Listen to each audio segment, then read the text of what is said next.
All right, thank you. Welcome to the January 27th, 2026 full board meeting of Manhattan Community Board 11. My name is Adem Bree and I'm the chairperson of CB11 Manhattan. This meeting is called to order at 6:31 p.m. Tonight we are joined by District Manager Angel Muscane, Assistant District Manager Khalid Nixon, and Community Associate Marlene Pear. In order to conduct an efficient meeting, let's observe a few ground rules. One, no one may speak until granted the floor. Two, CB11 members, if you have a question or wish to make a motion, please raise your hand and wait to be recognized. To raise your hand through Zoom, click the participants icon and you will find the raise hand function there. You should not engage in a back and forth discussion. The chair will recognize the next person to speak.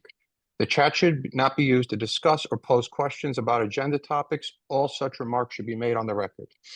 Please keep your questions and comments brief and on topic to the discussion.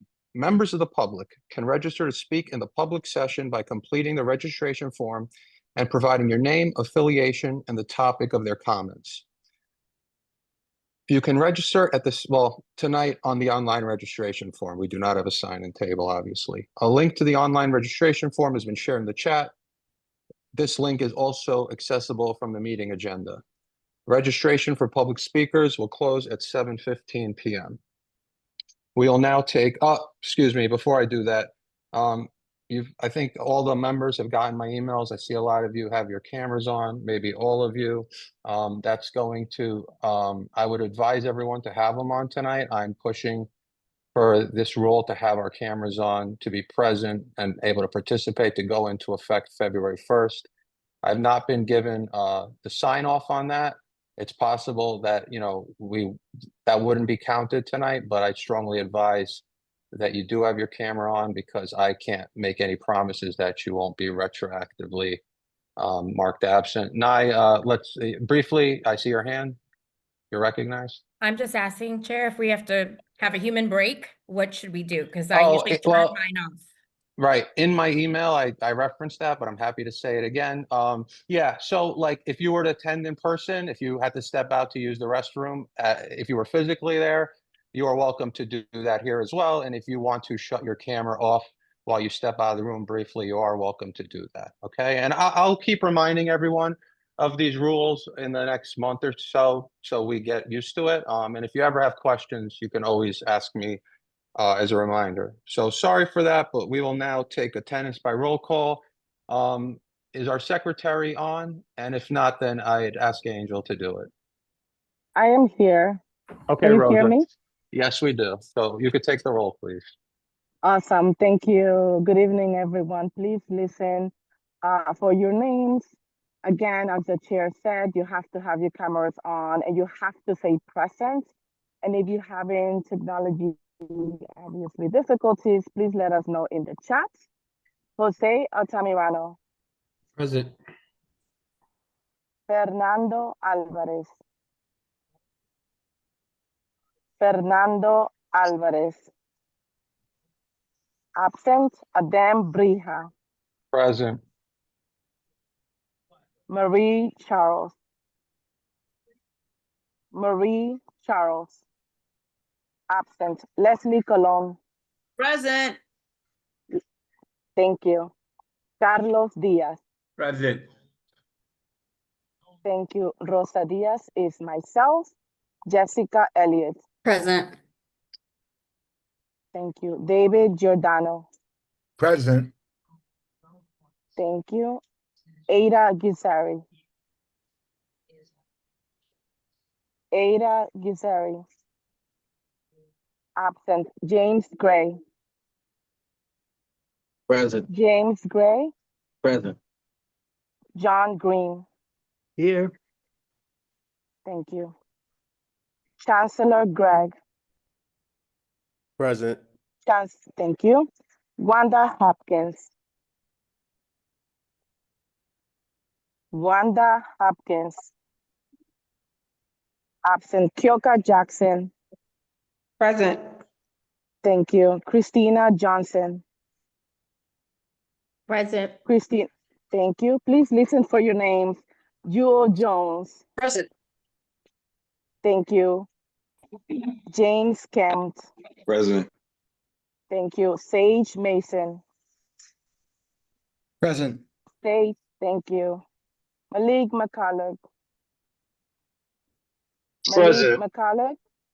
Thank you. Jennifer Mayer. Jennifer Mayer. Absent. Nilsa Orama. Present.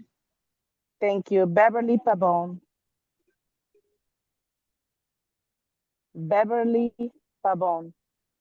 Absent. Tanya Phelps. Tanya Phelps. Present. Valerie Ponti. Present, and my camera still isn't working. Thank you for letting us know. You might want to log off and log back in. Asher Rodriguez. Present.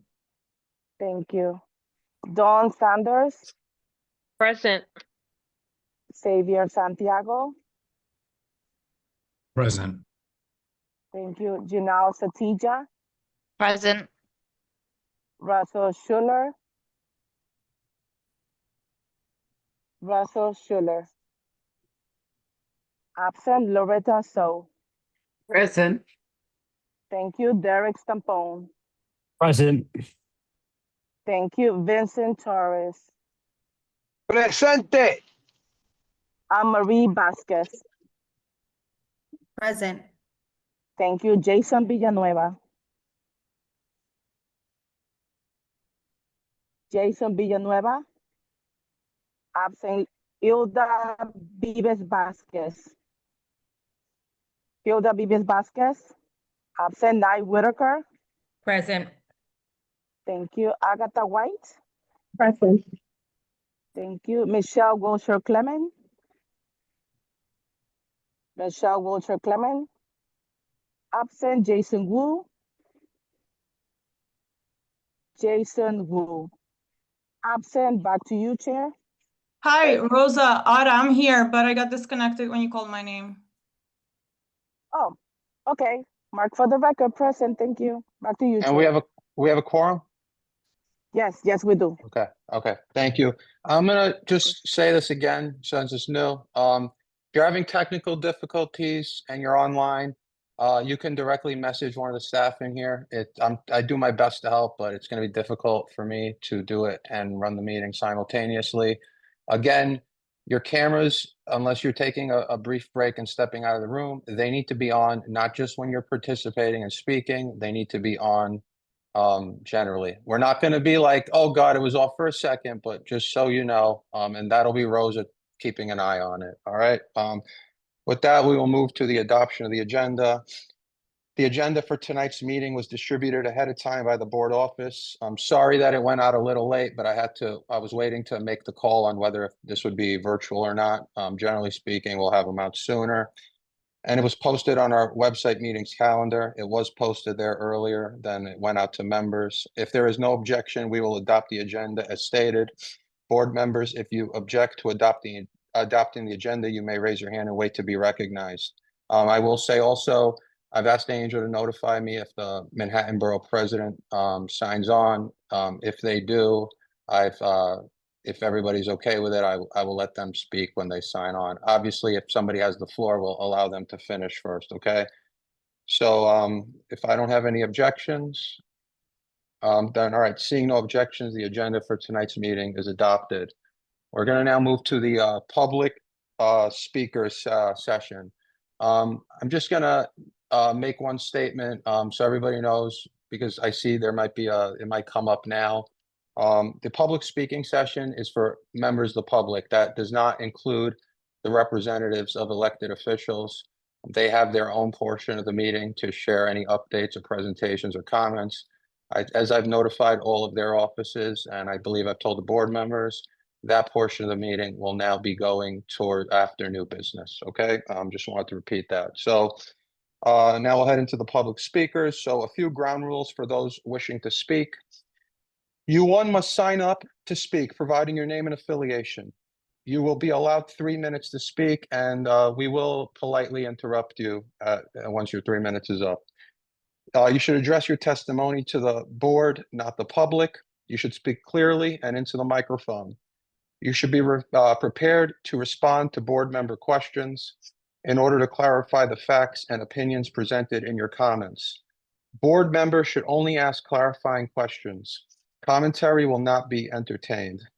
We will now hear from our registered public speakers. Allow me a second to go to that list. And Angel, if I miss anyone, please let me know. But from what I'm seeing, first up, and everybody forgive me if I pronounce your name wrong, and feel free to correct me when you take the floor. First up is Yvette Zayad from Cake Burgers. Is Yvette present? If so, Yvette, you can unmute yourself and you have 3 minutes.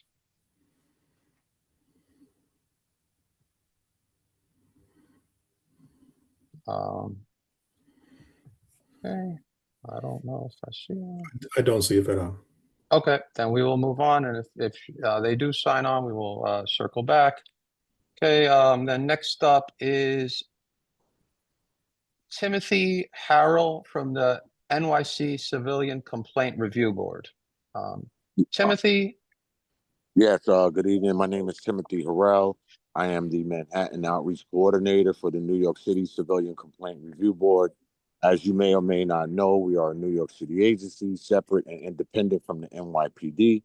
We investigate, remediate, and in some cases, we prosecute allegations of misconduct against members of the NYPD. As of right now, we have extended taking applications for our Youth Advisory Council. I did send an email out to all the community boards in Manhattan to send notice. So if you have any youth in mind from the ages of 10 to 18, please refer them to our agency to participate in our Youth Advisory Council. We are also doing presentations virtually and in person. And our monthly board meeting is every month. It is the second Wednesday of the month at 4 p.m. at our main office at 100 Church Street on the 10th floor. All are welcome. This is always held in an effort to improve police-community relations. Thank you. Thank you, Timothy. Do I have any questions? Angel, let me know if you see a hand. I'm looking, but I don't see any. No hands. Okay. All right, then, Timothy, thank you. You're welcome to stay on. If not, then have a nice evening. Okay. Thank With that said, we will move to, and I see Wendy Hewlett. Wendy, I don't know if you heard me, but you will be able to participate during the elected representatives. So, I mean, yeah, portion of the meeting, which will be later.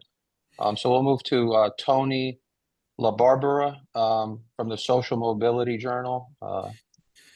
Is Tony online? Yes, I'm here. Can you hear me? Hey, Tony, how are you? Yep, you have 3 minutes, so the floor is yours. My name is Tony. I'm representing a nonprofit publication called the Social Mobility Journal that my twin and I founded. And it starts with my story with a single mom in South Brooklyn. So she worked at a bagel store and she taught me through many, many hours of hard work what it really meant to be resilient and to fight for a future that was better than today. And in 2018, she passed away in a car accident. And I needed a place to share my stories, to share my mom's stories and connect with community members. And I learned that there's so many people in New York City with really, really powerful stories that need a place to share them. So last year, my twin and I started this website called socialmobilityjournal.org, where community members can share their personal narratives of resilience. And we're on a mission to find really powerful stories from around New York City and engage in community journalism to share what it means to be resilient and part of our community and engaged. So next month, I'll be attending the Youth and Education Community Board meeting for the second time with my twin so that we can continue discussing the potential partnership for writing competitions and writing workshops in East Harlem, because I know that there are really powerful stories in this neighborhood. And I just wanted to introduce the publication. You could go to socialmobilityjournal.org to read some really powerful stories, and I'm looking forward to a potential partnership. Thank you so much, Tony. We'll definitely be in touch with you. That does sound wonderful. Do we have any questions? Hey, I don't see any hands. Tony, thank you again. And, I'll make sure to get in touch with you. You're welcome to stay on. If But not, then oh, wait, Christine- sorry, Christine. Christina, I do see your hand. Christina, go ahead. Thank you. Thank you. I'm sorry. No, it's Could okay. you just put your information into the chat, Tony, so that we can have it, please? Absolutely. Thank you. Thank you. It sounds like a wonderful organization. I would like to maybe visit. Thank you, Christina. Thank you again, Tony. I'm just gonna recognize this hand briefly. I see a hand, Noel, Lily or Lily. You have a question? Hi, my name is Noelle Lilly. I don't see an option to turn my camera on, but I wanted to just introduce myself. This is not the right time, I can wait. I just wanted to raise my hand in case. Yeah, okay, so there is a sign-in thing. I don't know if you're gonna be able to figure that out right now. Are you able to engage in the chat function? I am not. Okay, what I'll do is I'll recognize you to speak. We have people that have signed up, so let me go through them. And then I'll Absolutely. circle back to you. And as a member of the public session, I've been informed, and I'll stand corrected if I turn out to be wrong, that you do not need your camera on. I'm not saying that doesn't mean you don't want to, but that's not required of people speaking during the public session. Okay, so I will get back to you Okay, no once problem. I've gotten through everybody else. All right, but thank you Thank for you so that. much. You're welcome. All right, so we're going to move to Marceli Alvarado from WeAct. Hello, my name is Marcieli Alvarado. I'm a community organizer for WeAct for Environmental Justice. I just wanted to invite everyone to our membership meeting, which will be on Valentine's Day, February 14th at 10 a.m. We still don't have a location, but you can RSVP and we'll let you know at weact.org/events. Thank you. Thank you. Do we have any questions? Okay, seeing no hands, then we will move to Tamika Mapp, District Leader of the 68th. All right, Tamika? good evening, everybody. Thank you, Chair. My name is Tamika Mapp, District Leader here in East Harlem. I'm talking about the tax rebate that's going on in Albany right now. I'm urging everybody in the community to call our assembly member and our state senator to be able to get these taxes rebated. It's earmarked for 5% for public housing underneath the Section 9 programming for capital improvement. It also had 5% for healthcare, for nurses, education, and all of that thing. So the bill number is A1494 in the Assembly side. The Senate side is S1237. Thank you so much for your time. Thank you, Tamika. Do we have any questions for Tamika? And if I miss you, you can just say you have your hand up, all right? I don't see any. Oh, Malik, go ahead. You're recognized. Hey Tamika, can you just elaborate on more what that bill is and what it might do for whoever that may want to call the assembly members or state senators? Hold on. All right. So that bill is from Assemblymember Steck all the way up in Schenectady.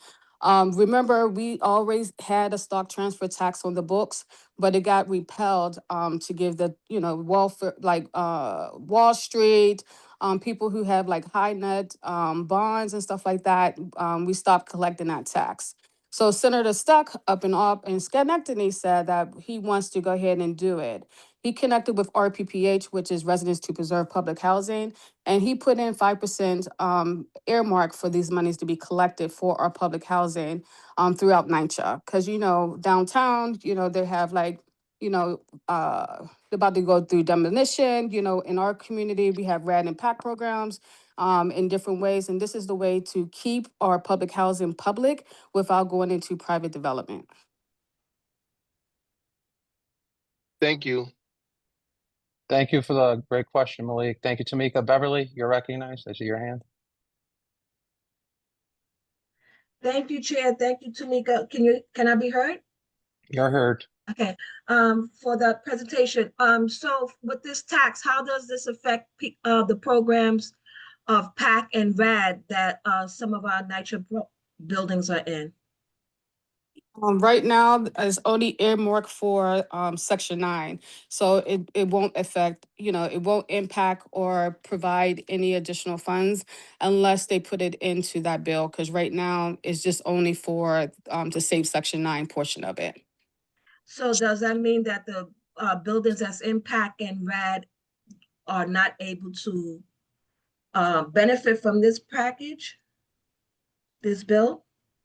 I won't say they won't be able to benefit, but if the private developers go through the proper channels to get extra funding, then they will be benefited. It's only going to be benefit for those programs that's underneath the federal Section 9 program, because that's the only true affordable housing that we actually have. Underneath the PAC and RED and all those things, it changes. It's underneath the Section 8 funded thing. So, you can lose your subsidy or you can not lose your subsidy. It's a whole bunch of things going on. But the good thing for them is because right now the cap of assets has increased. So that's going to pretty much keep a lot of people into the Section 8 program, because remember, they was capped at an asset level. Now that increased up to like 52,000 right now. So that's the help that they have right now. Okay, thank you very much. Thank you, You're Chair. welcome. Thank you, Beverly. Thank you, Tamika. I don't see any other hands. So Tamika, thank you. You're welcome to stay on for the rest of the meeting. If not, have a wonderful night and we'll see you soon. Okay, I'm gonna circle back to Yvette. Has Yvette signed on? I don't think I see them, but I just want to make sure. I don't think so. No, I don't see it. Okay, no, okay. Noel, our district manager, Angel Muscane, you should be able to have the chat function on. He has shared a link at 6:52 p.m. with the sign-in form. Are you able to see that? Yes, I am able to see it, and I'm able to turn my camera and everything now as well. Awesome. Thank you so much. Okay, so yeah, just sign that up. Okay. Sorry, sign up on that, and then and in the meantime, go ahead. Yeah, you're recognized. Okay, thank you so much. I will be You're quick. My welcome. name is Noelle Lilly. I just wanted to introduce myself. I have lived in Harlem since 2019, but I was recently hired by CBS News New York to cover the neighborhood. So I've been making my rounds at the different community boards, and I just wanted to say hi, and I'll send my email in the chat if there's ever anything going on that you guys think needs attention, positive things you want to highlight, things you think need to be fixed or changed. I'm your girl, so please feel free to reach out to me at any time. I'll stay through the rest of the meeting just to hear everything that folks have going on, but just wanted to introduce myself. Thank you. Thank you so much. That sounds wonderful. Do we have any questions? Again, if I don't see your hand, you can just let me know.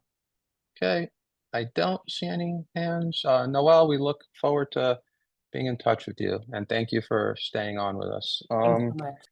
Okay, I think that wraps it up for the public speakers for this evening.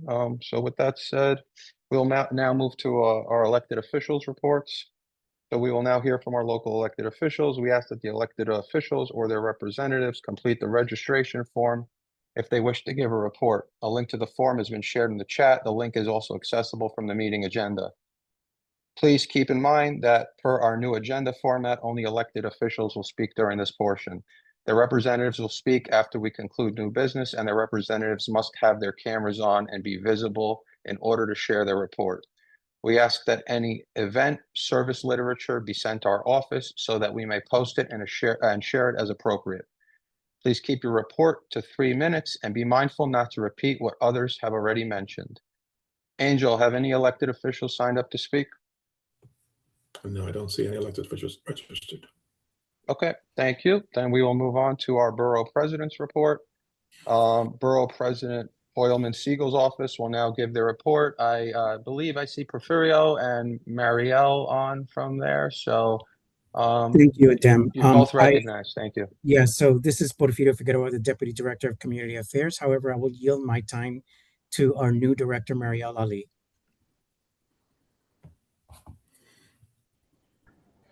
Hi, good evening, Adem, and good evening, Community Board 11. The Borough President will be signing on at some point soon. As you can imagine, we have a couple of Community Board meetings this evening. I do just want to introduce myself. Again, my name is Marielle Ali, and I am the Director of Community Affairs at the Manhattan Borough President's Office. We will see once he's able to join on, and so I'll yield the rest of my time to the Borough President. Thank you. Thank you. And as I said before, when he does sign on, we'll wait for whoever has the floor to finish, and then he'll be recognized as soon as that happens. So for now, that concludes the Borough President's report, but we will be revisiting that hopefully tonight. And now we will move into the special presentation portion of the evening, and we do have a special presentation. So we're going to hear a special presentation from Jonathan Novella from the Department of Consumer and Worker Protection regarding the tax-free prep program they are offering families in our community who make $97,000 a year or less. At the conclusion of the presentation, we will entertain brief questions. Please keep your questions and comments brief and on topic to the discussion. Before I give Jonathan the floor, and we'll make sure, Jonathan, that you're able to share your screen. I know you have a presentation. Angel, I brought this to my attention. Depending on when you start your taxes, this is kind of tax season. So I thought this would be a useful time for this presentation. And so with that said, Jonathan, the floor is yours. Oh, thank you. Thank you, board. Thank you, Chairman. Thank you, everybody, for having me here. Let me just share my screen real quick so we get started.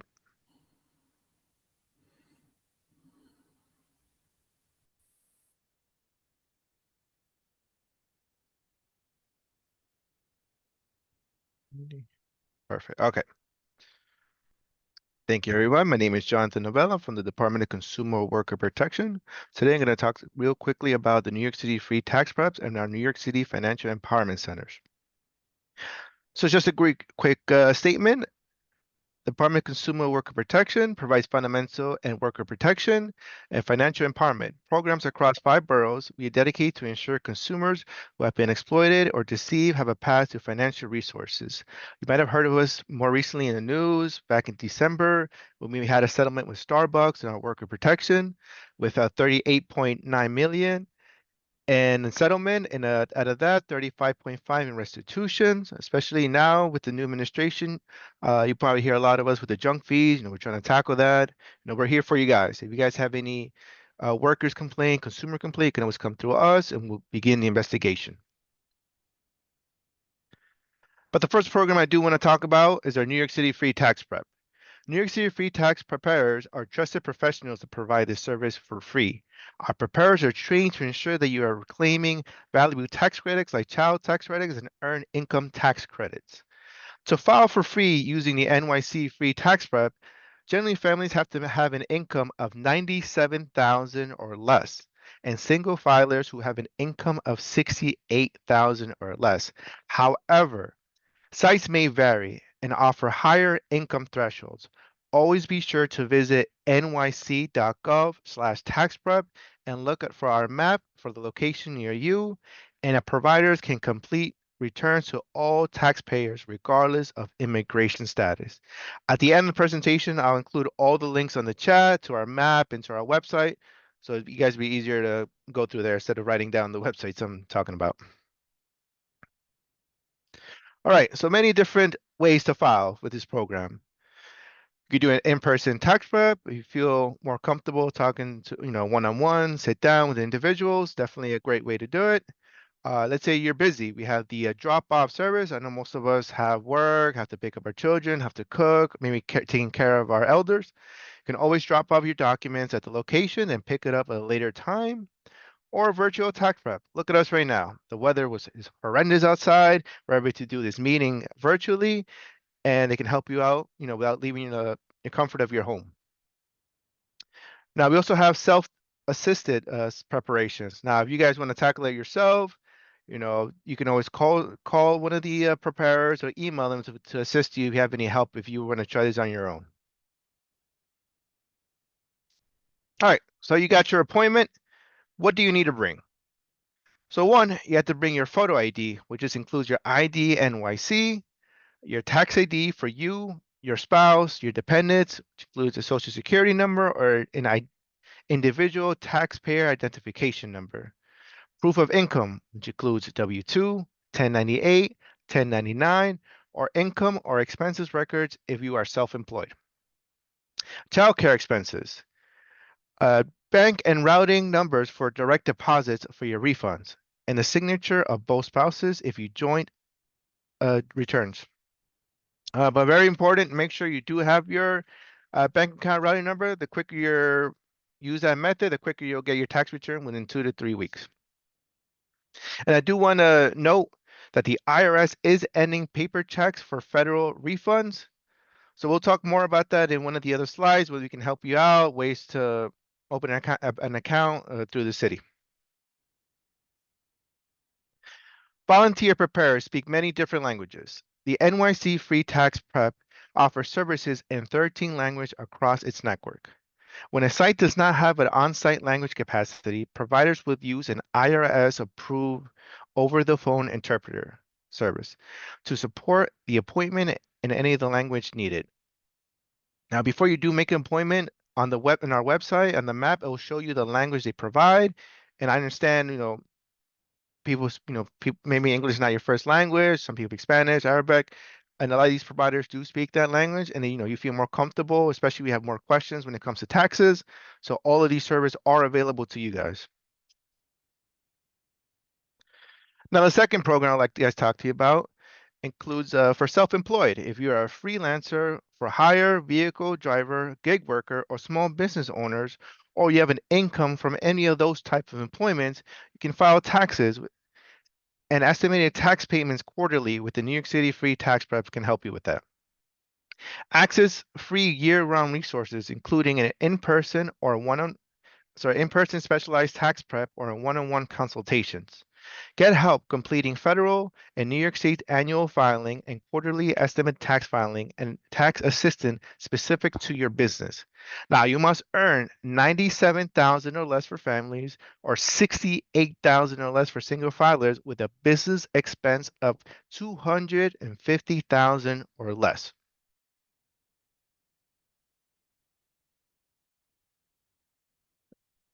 There are more than 130 sites in all 5 boroughs, so find a site near you with a preparer that speaks your language. You can always call 311 and ask for a tax preparation or visit our website, nyc.gov/tax prep. Now, let's say you want to go outside of the program, you have your own accountant or you want to do your taxes outside. Well, you have rights, consumer rights when using the paid tax preparers. You have the right to receive a copy of your tax returns, an itemized receipt listing all the individual costs of each service provided. The receipt must list the address and the phone number where you can contact them throughout the year. Your personal papers returned to you upon request. It is illegal for a tax preparer to charge you a fee based on the amount you owe or the refund you will receive. Now, this is the one I do want to emphasize, is beware of refund anticipation loans or refund advance loans. A RAL is not an instant refund. Tax preparers cannot hide the fact that it is a loan and you have to repay, and it's an option that you cannot be required. So many of these locations will try to sell you like, oh, get fast cash, get an instant refund. Nobody can give you your refund at that moment once you file. These are loans, not just any loan. These are high interest loans. So be very careful, because if you have the option to go through this route, but be very careful because of the high interest, there is a possibility that you might have to owe back to the loan, because these preparers just take an estimate of what you make and will just go with a number. And if in the case that you owe more money, you have to pay that loan back. So be very careful and just look over your options before using one of these loans. And make sure, and things to review when you file your taxes. Make sure all the information is accurate, including name, mailing address, and bank account information.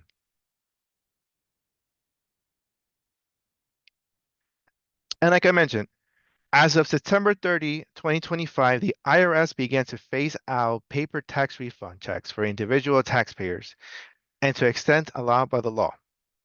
Open account or NYC Safe Start account, the city's free account with no monthly fee, a low minimum balance, and an ATM card.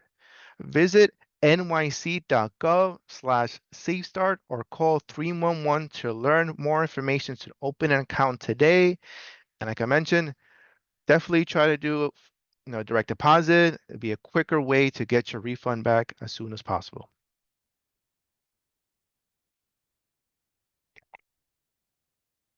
One last thing I would like to talk to you guys about is our financial empowerment. These are locations where you can go and meet with your own personal financial counselor. If anyone over 18 who lives or works in New York City with no income or immigration status restriction, and there are more than 30 in-person sites. With the New York City Financial Empowerment Centers, you can create a spending plan, establish or improve credit, or open a safe and affordable bank account to save for the future. You can contact lenders about debt, including student loans, separate loans for business finances, and many much more. So this is another program to talk to, we always take care of our health. Now let's try to take care of our financial health. I know things are getting more and more expensive, inflation, you never know what accident can happen, or God forbid something does happen and we need to budget. Definitely these guys will help you out how to budget. You can do it over the phone, you can do it in person, but it's also very good. All of these programs are free to anybody who works in the city, who lives in the city, and for the financial empowerment for anybody over 18. Now this concludes our PowerPoint. You can always contact us at 212-436-0186. You can always email us at communityaffairs@dcwp.nyc.gov. Mail us at 42 Broadway. Visit our website at nyc.gov/dcwp. Or you can always follow us at DCWP and our social media. And one quick thing I do want to show you guys before I do wrap up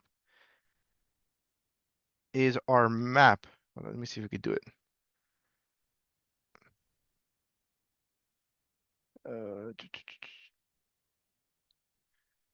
Don't have it.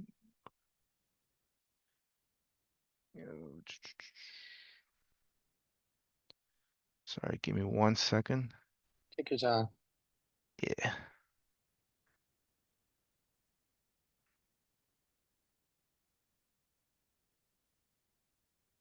Oh, here it is. Okay. I do want to show you guys the location of your nearest tax prep.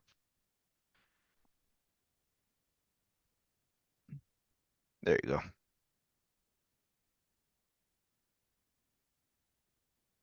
All right. If do you guys see the map?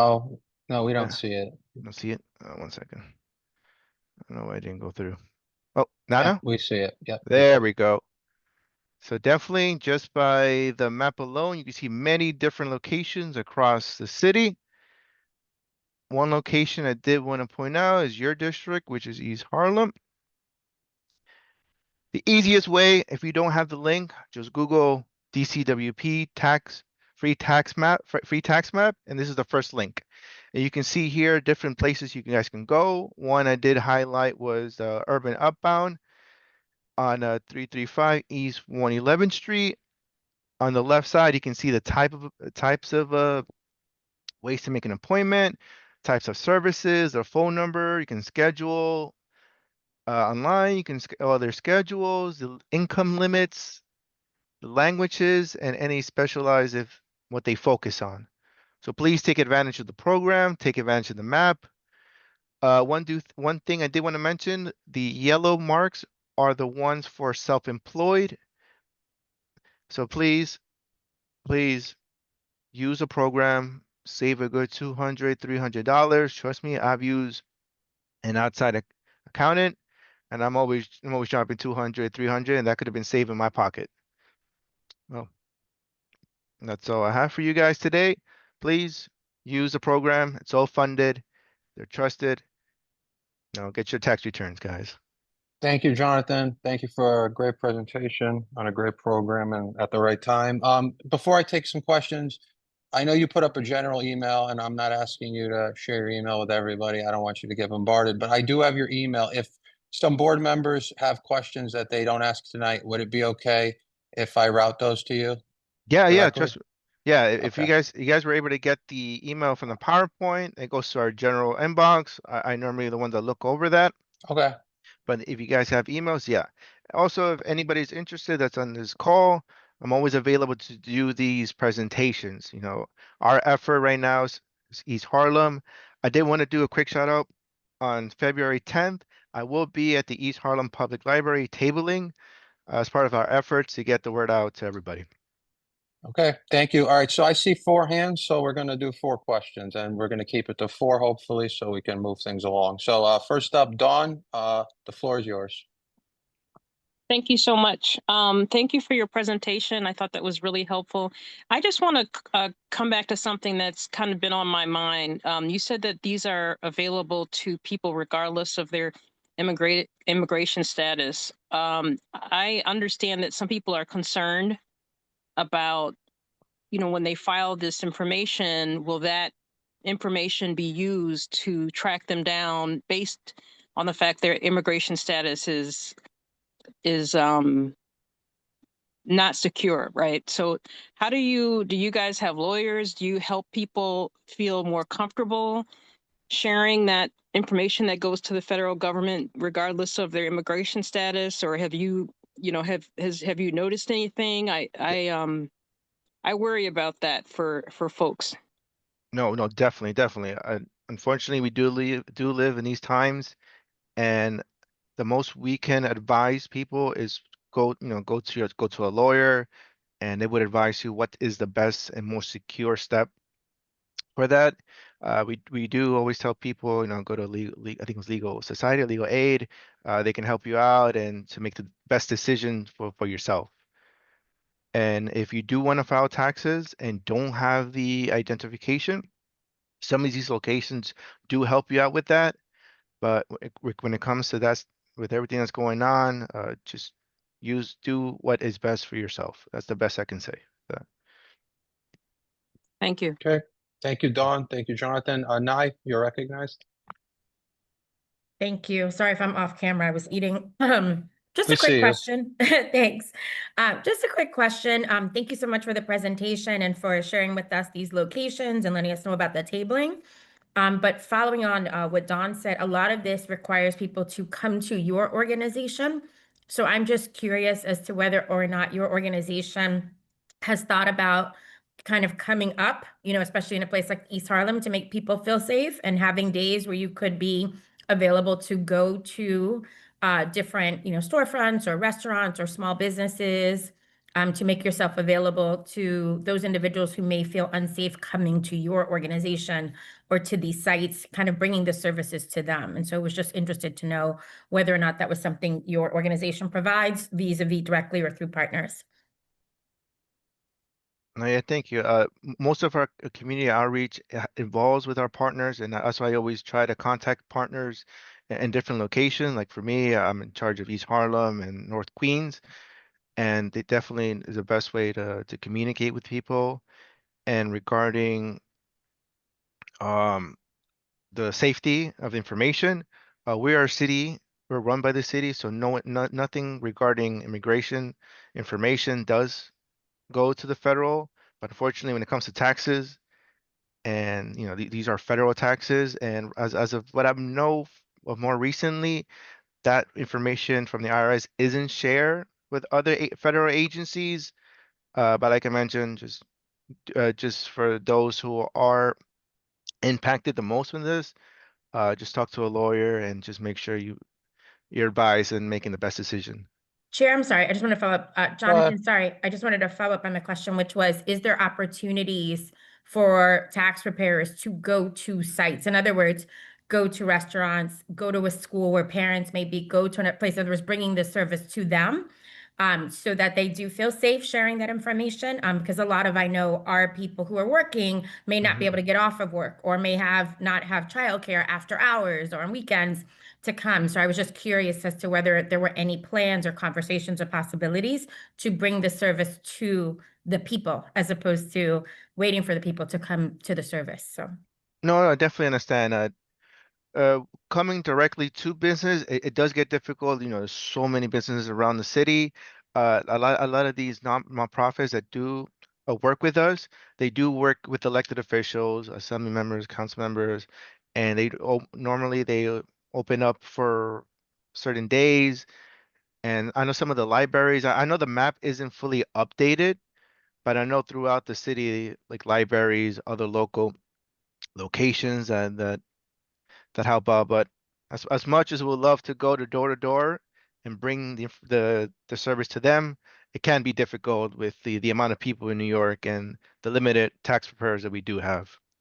thank But you. it is an amazing idea, trust me. It's a great idea. It's just too many, it's just a lot of numbers and time. And remember, we have until mid-April till tax Mhm. season is completed. Yeah, I was just thinking about those communities But most in need. But Thank you. Yeah. the good thing is for these small business owners, these are yearly access, and they can help out with quarterly taxes quarterly. Sorry, Understood. Thank you so much, guys. Thanks. and Thank you. you. Before I recognize Anne Marie, Jonathan, I know you shared the contact info on the presentation, and your presentation it is public to all the board members, as well as the public, I believe. But when you're done taking the questions, if you don't mind dropping the info in the chat as well, a lot of people seem to want it. Just put the email address there if it's not too much trouble. Yeah, once I wrap up all this, I'll Yeah, include all the links. I'll thank include you. the contact. So don't worry about Thank you. it. I'm not Thank you. going anywhere. Thank you. Anne Marie, floor is yours. Hi, Jonathan. My question is, are you the person to reach out to if a nonprofit wants to partner with your agency to provide these services to their clients and to the community? I can connect you with my division that handles that part. Okay. But just know it might most likely is too late for Well, not this for year. this year, but next Yeah, year. yeah. But for next year, yes, that can happen. Yes. Okay, thank you. And Thank you, Anne Marie. Mhm. Vinny, you're recognized. Thank you, Chair. So most of my question was already answered, but do you guys provide assistance directly to nonprofit and other CBOs, maybe some startups, emerging MWBEs? Personally, let me see. I don't think so, but you can always contact some of these providers that would help you. But through our program, unfortunately, I don't think that's the case. Got it. Thank you. Yeah, but definitely, like like in the screen right now, I did point up Urban Outbound. I know they do tremendous work in the financial empowerment and for tax, so they can probably help you out in that aspect. Okay. Thank you everyone for the great questions. Thank you again, Jonathan, for the great presentation. And with that said, we will move our meeting along. All right. Thank you, everybody. You're welcome. Thank you. So we will now move into the business session. We do not have a public hearing tonight. So with that said, we'll go to the adoption of the board minutes. The minutes from the last full board meeting were distributed ahead of time by the board office. If there's no objection, we will adopt the minutes from that meeting. Board members, if you object to adopting the minutes, you may raise your hand and wait to be recognized. Okay, let me look. Okay, don't see any hands. Seeing no objections, the minutes from the last full board meeting are adopted. They will soon be available on the CB11 website. All right, we'll now go into my chair's report. This is my first one. I wrote a long one. It's available in the member drive. It's probably long like my emails that you're all maybe sick of. But I'll try to keep this as brief as possible. All right, so I kind of had this part written, but I think I'm just gonna say it for this part. Anything that seems like it might be new that we're establishing or enforcing with the cameras as a point are, it's not something that I'm looking specifically to enforce.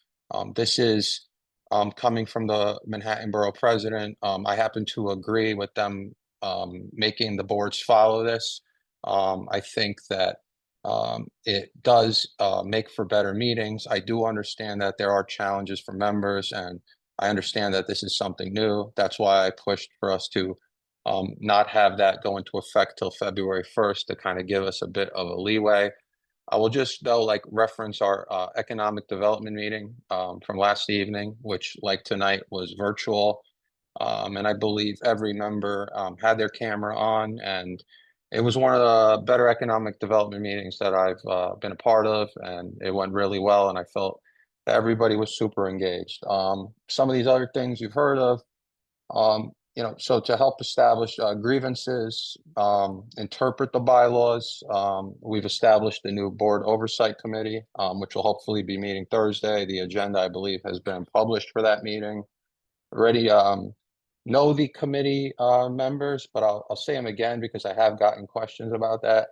It's going to be chaired by Jose Altamirano. Nilsa Arama will be the vice chair. And we'll then have Michelle Wiltshire Clement, Derek Stampone, and Xavier Santiago. I want to say this. I'm not set on that committee having 5 members. I believe it will be expanded. And there are members on there who are terming off sooner rather than later. So I just want people to understand that if you feel like you didn't get an opportunity for something now, if people want and they show up and they do the work, I think there are opportunities for everybody here. And I think so far I've done my best to show that, I'm willing to listen as much as possible. And you can read more about that in my report. And I think I've covered that in previous emails, and I'll continue to reinforce that. So strengthening our relationships with our elected officials remains a high priority. One of the first things I did was introduce myself to our elected officials. I mean, some of them know me, a lot of them probably don't. I just think that I want to also make the point of, and I think I expressed this to them, why I've decided for their reps to speak at after new business. This is, again, just because I think it's best practice. It's something I've been saying also for years as a member, so it would have felt weird if I did not try to implement it. I just think that it's important for them to hear the work we're doing and be able to speak. I understand that they may not be able to speak much to it without consulting with their elected, but I just think it's important for them to hear what we're doing and bring that back to their electeds especially when their electeds are not present, which I am hoping we'll start to see a much better turnout for that, and I'm pushing for it. And with that said, I don't know how many of you are familiar with the bill or the law that passed. I believe it was in December 18th of 2025 by the City Council to begin a feasibility study of building affordable housing on Wards Island. And for those who aren't familiar, Wards Island, like Randall's Island, is a part of our district. I personally think that anything that's looking to build more affordable housing is a great idea. And that bill was introduced by, I believe, Gail Brewer. A lot of you are familiar with Gail. I was actually appointed by Gail when she was the borough president. And I believe it was co-sponsored with our council member at the time, Diana Ayala, who we're now represented by Elsie Encarnacion. With that said, I felt like this is a big study coming into our community, and I thought that even though the bill had passed, this is very early on in the process, and I wanted to engage them now. So I've invited Council Member Brewer and Council Member Encarnacion to attend our February full board meeting. They both have agreed to attend. I believe that they will both be attending in person. So I think that's great news, and I think that's a good step forward in starting to engage in these dialogues earlier, sooner rather than later, so we can really have our input given as well as feedback from the community. One of the things I'm looking to start doing is having more public hearings. I believe we're really supposed to do them monthly, but it's not just about doing them, it's about getting better turnout. I know recently we had a public hearing towards the end of last year where no one had signed up to speak from the public, really. So board members felt that they would go up and speak, and I didn't blame them. I felt like it did seem a bit to fill, I guess, the silence and to say something. And we are all community members, but we do get heard during business. So the idea is to be heard by the people that we are representing. I have some ideas in how we can get much better turnout, and I'm happy to talk off the record on that and not because I'm not being transparent. I've been transparent about everything, but I don't want to put anybody on the spot and say that something's been agreed to that hasn't been. But I'm hoping to get more clarity on that. But again, if anybody wants to ask me, I'm happy to tell them what that plan is on the side. I just don't want to make promises that I can't keep. With that said, we will have our first public hearing next month. It will be on our preliminary budget statement. So the mayor will release his budget, I think by February 17th.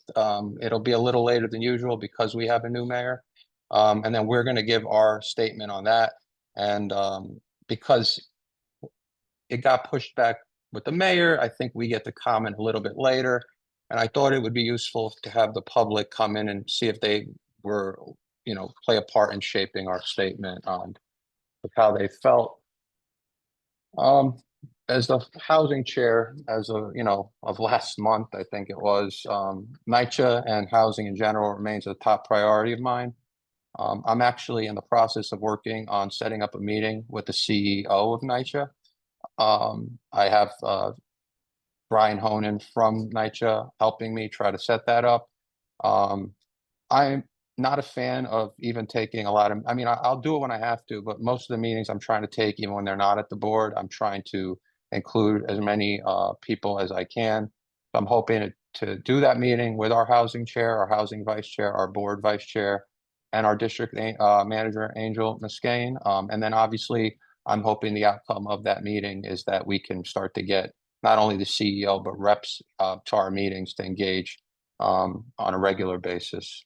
I don't really want to go too much into the events I've attended, not because they're not important. They are, and I had a great time. But just for the sake of time, but I did attend, I'll just mention a couple. I did attend the Positive Workforce holiday celebration of Johnson Houses. Johnson Houses Community Centers, an amazing place. I've been there a handful of times, especially recently, and I've really enjoyed it. And I just want to thank Vinny Torres and Jason Villanueva, our members, for the incredible event they threw and for what they do for the community and what they do for the youth. And, just not just on that day, but throughout the year. I also attended the Boys Club of New York, Jerry Poole grand opening. And I want to thank Kioka Jackson, who is also a board member, for the invitation and the wonderful work she does there. I was accompanied to these events with other board members, Russell Schuler, Xavier Santiago, Rosa Diaz. And I want to also make this clear. I think we hear a lot of the same names going to these events. And that's not a problem. They want to go. And I just want to say that I'm doing my best to let you know about all the events, period. And I would love for however many members we have to be at every one of those events with me. Also, don't know if everyone's aware, but our website does have usually all the events that we should be looking to go to listed there with all the details. But I'll still do my best job to blast out the ones that I'm specifically going to be at. We have the Manhattan Borough President's inauguration on February 22nd at Lincoln Center. I've already made, I believe, all the board members aware that you are all invited and welcome to attend. And I do really hope to see you all there, as I know the Manhattan Borough President and his office does as well. And I'm just going to briefly wrap up by saying that I do want to thank some of us are new. I think Derek and Rosa aren't, me and Jose are, but I really want to thank the leadership that I'm working with. They've definitely made this transition to this new role a lot easier for me. I especially want to recognize Derek, who will be giving a report today, who's, I think, redefining what the treasurer role is. And when I nominated him during the special election, I'm very happy with my decision to do that. So thank you, Derek. And I do want to recognize our board staff, our district manager, Angel Muscane, our assistant district manager, Khalid Nixon, and our community associate, Marlene Pierre. I really could not do this without you guys. I'm getting a little emotional, actually, but I mean it, like I really couldn't. So thank you for that. And I just want you to all know that I value all of your time. I don't want to waste your time. I don't want to waste mine. I think every minute we spend should be spent to make our community better.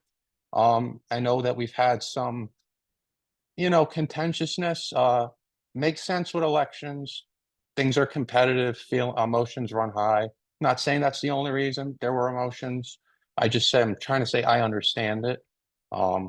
With that said, I think I've said it at some committee meetings. I think people should be heard. People's feelings should be recognized, and there should be a place for that. And that's why that board oversight committee has been established. And I've separated myself from being a part of it in terms of member, whatever, because that seemed what people wanted.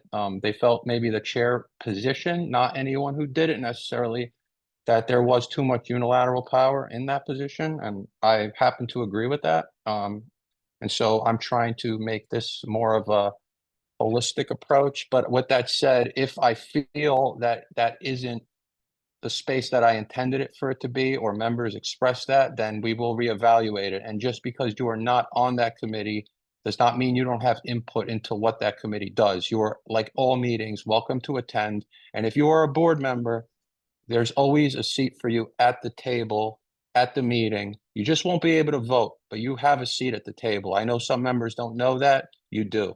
So with that said, I'm sorry if I went a little bit long. I'll make sure my subsequent ones are shorter, but it was my first one, so I had things I needed to say. With that said, that wraps up my report. And so I will move to our district manager, Angel Muscane, who will now give his report. Thanks, Adam. Good evening, everyone. Just want to highlight a couple of things from my written report. Not sure if everyone saw, but I thought it was important to mention that on January 2nd, Mayor Mamdani signed an executive order establishing the Mayor's Office of Mass Engagement. It's a rebranding for the old Community Affairs Unit, but also swallows up a couple of other offices in the mayor's office that had to do with engaging with the public. I think of the most pertinent thing for us as a community board is that it does highlight. Now we'll see how this bears out. But as it relates to community boards, they did make a point of highlighting that this office will be assisting OMB in coordinating the implementation and operation of the provisions of the charter concerning community board participation in the budget process. Also, we'll be maintaining a continuous liaison with community boards, district service cabinets, district managers, borough boards, and service cabinets.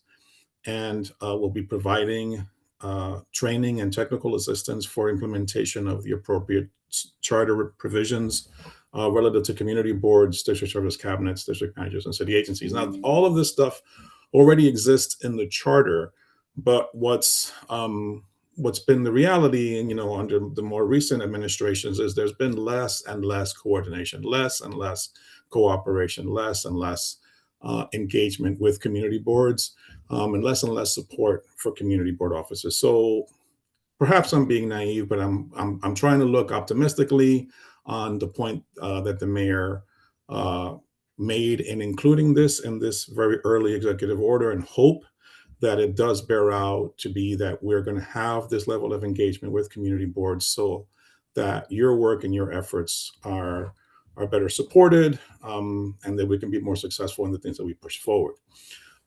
So here's hoping. On January 23rd, I participated in the monthly Borough Services Cabinet meeting with the new administration, and I was very pleased, for whatever that's worth, with the way that they operated that meeting. And it's not just because they're on. I've been a bit disappointed over the last couple of years in how that meeting has been a bit inconsistent, I guess, to be fair. But anyway, these guys have really hit the ground running, and I really appreciate it. Two things that they did right off the bat was they had a briefing on changes to the budget process, as Adam referenced. The preliminary budget is per a new local law that was passed in the waning months of the last administration, will change the calendar for preliminary budgets when there's a new mayor. So this year, it'll be the first year that we do this. On February 17th, the mayor will release the preliminary budget. Usually we get this by the end of January. And then March 1st, the IBO, the Independent Budget Office, will publish their report on the preliminary budget. And community boards will have until March 15th to submit our statements on the preliminary budget. as Adem was mentioning, our full board meeting isn't until a couple of days after that. But if, if the passes any precedent, typically OMB will give us a couple of days leniency to get our reports in. So we should be fine, having our hearing the way we're going to have it and getting a report in after our full board in March, which is the 17th, so a couple of days later. So if we could have our report into OMB by the 18th, we should be just fine. And then the last thing I wanted to mention is that our office will be closed on February 16th for the President's Day holiday. That concludes my report. Thank you, Angel. Nye, I realized I didn't see if anyone had questions for me, so I don't know who's this question's for, but I think it's for me, so go ahead. Sorry about that. Yes, Chair, it was for you. My fault. Just a quick thing. Nope, no worries. I know this first run of show. I just wanted to go back to what you were saying about the forum and the budget. And to just ask a question. The 55th annual New York State Black, Puerto Rican, Hispanic, and Asian Caucus takes place in Albany, February 13th to 15th, and it's an opportunity to have direct one-on-one contact with all of our elected officials, the governor, and everybody else. I often don't see a ton of representation from our CB11M community, particularly the leadership of the board. I know I've seen certain people there, but not, a contingent.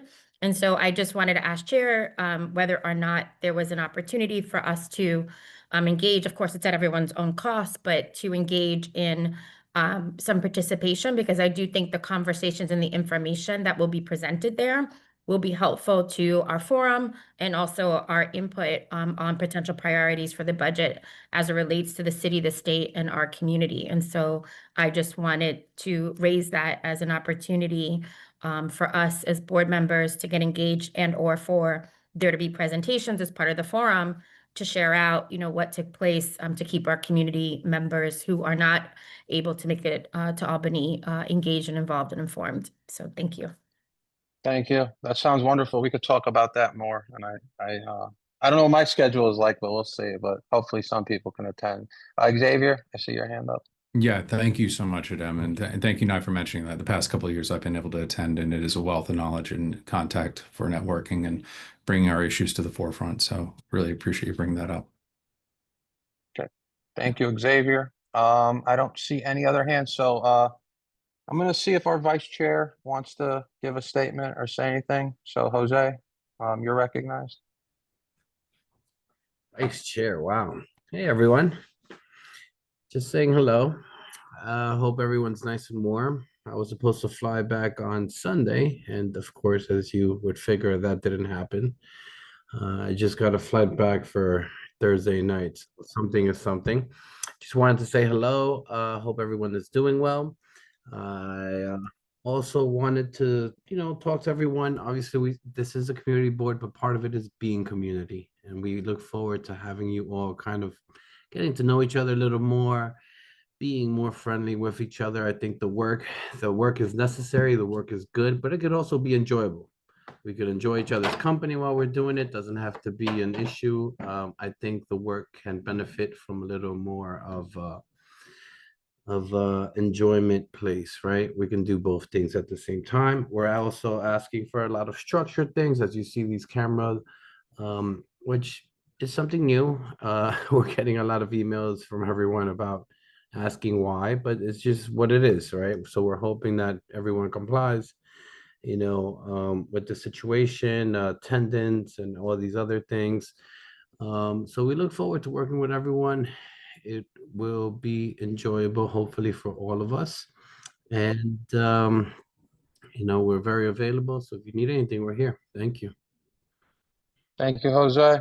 I don't see any hands, so we'll move to Rosa. If you have a secretary's report, I believe you do.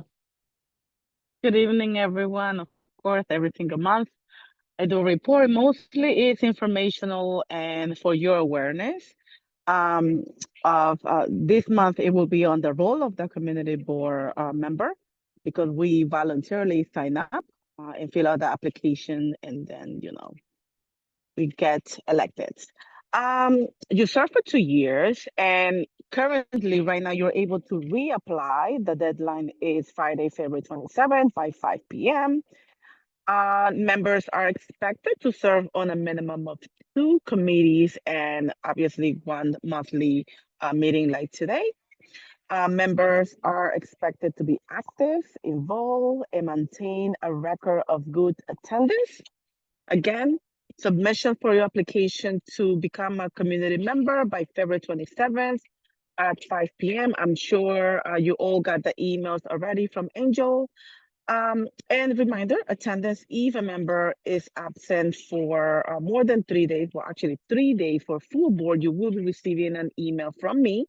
And if you have been absent for 4 full board meetings, then you will get an email from the board office advising you of a due process.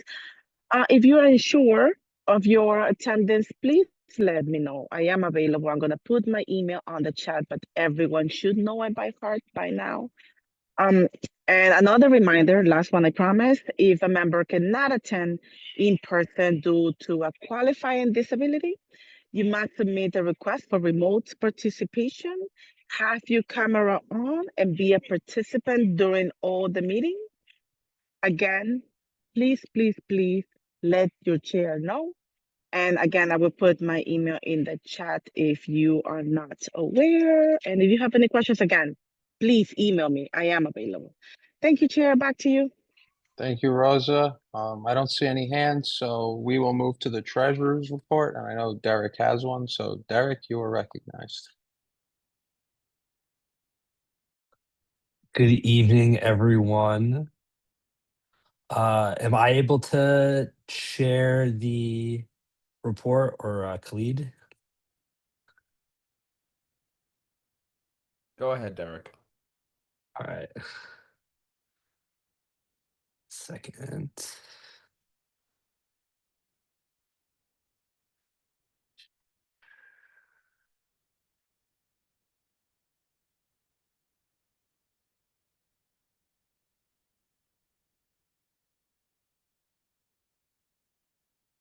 I can't hear anything. Oh, I'm sorry. I'm trying to share.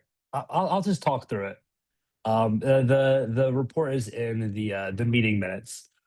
So my report is an update on the spending report since our last meeting in December. We spent $204.88 on office supplies from W. Mason. That include paper towels, Lysol wipes, and plastic cutlery. $27 for security-related expenses for the month of February. $294.31 for telecommunications through AT&T Wireless. There was $150 as a phone reimbursement. We had sold a phone at auction and the recipient was unable to unlock it. So we decided to reimburse them for that. We spent $54.99 for water. And then we paid $40,500 to cover our rent from July 2025 to December 2025. Sort of the way our rent works is the city negotiates directly with the landlord. Our lease is up for renewal. And so while it's up for renewal, we continue to pay what the previous month was. And unlike us, so the community board gets all of the money for the year up front. So it just makes sense to sort of pay the full bill and not sort of pay month by month. But we've paid from July 2025 through December 2025. We spent $485.92 for our copier rental. That's for December and January. And then we just paid our November cleaning bill of $546. And then our last item was to cover the air table for December and January. That's $208.08. And that's my report for the month of January. Thank you, Derek. Sage, you're recognized. Yeah, can you say more about the phone that was sold at auction? That's interesting. Sure. So my understanding, Angel can speak maybe to more of the details about it. But I guess you had an old phone that we were didn't need, so we were going to maybe sell it to make some money. But unfortunately, it didn't quite Hold work on, out. hold on. It's not. Wait. I'm sorry to No? interrupt Is that through like Yeah, the sorry. city's like unused property sort of So typical if I could, auction if I could, process? if I could explain, because people will Let Angel misunderstand explain. I this. don't know the details. We'll have Let's let Angel explain. a lot of silly questions afterwards. So I'll Yeah. explain. So government agencies are able to sell surplus goods via auction. So in this case, we sold an old cell phone via this auction. However, the rules of the auction are that all items that are purchased are as is. So the purchaser takes all the risk. Unfortunately, the purchaser was unable to unlock the phone. I tried to work with AT&T and Samsung, the manufacturer, to try to get this thing unlocked so the gentleman could use it. We were completely unsuccessful. The folks that run the auction says essentially tough luck to the purchaser. I thought that was messed up, so I chose to reimburse the gentleman, and then I reimbursed myself for the money that I put out to pay the gentleman back for the money he put out for the phone. Okay, thank you, So Angel. so all the funds that come in, just so we're clear, any item that's sold by an agency, such as a community board, via the auction, all the funds that come in from that do not come to the agency. They do not come to my pocket. They go to the general fund, just so everyone's clear. Thank you, Angel. Vinny, I see your hand. You're recognized. Thank you, Chair. Thank you, Angel. Completely understandable, and I'm sure that gentleman is happy to get his reimbursement back on the phone that didn't work that we sold him. On the rent, that you mentioned, if I heard right, 40,000 for 6 months. Correct. So it will be 80,000 a year. Just want to know if, on a rental basis, guys, would it be an idea down the road to contemplate purchasing something, being that we're spending $80,000 a year? If that would be something that the board, we don't need to take it up. But 80,000 a year, couple that by 2 or 3 years, you're looking at $250,000 in 3 years. I think that money might be better spent in some type of ownership of a property that maybe can even generate additional revenue to cover programming expenses, operations, budgets, and so on and so forth. So it's a good amount of rent being paid. Just a thought. And I don't want to create a big problem, but 80 grand, I'm investing that money. But crypto, gold, the new oil thing, I don't know, but just wanted to shoot that out there. Thanks. Well, it's a great idea. I don't know. I don't think we can do that, but it's a great idea. I won't speak till I talk. So I think yeah, the go one, ahead, Derek. So I'll say is that part of the operation and the money is sort of handled by the city agency separate from us. So sort of that money is figured out between the city and the landlord, and if that money goes up, then the city provides that additional to cover that rent going up or down. So that sort of, we don't have direct negotiation, is my understanding of that. I'm sorry, just a quick follow-up on that. We managed to decast on that payment, Department of Citywide Administrative Services? Just curious. So they do the negotiation.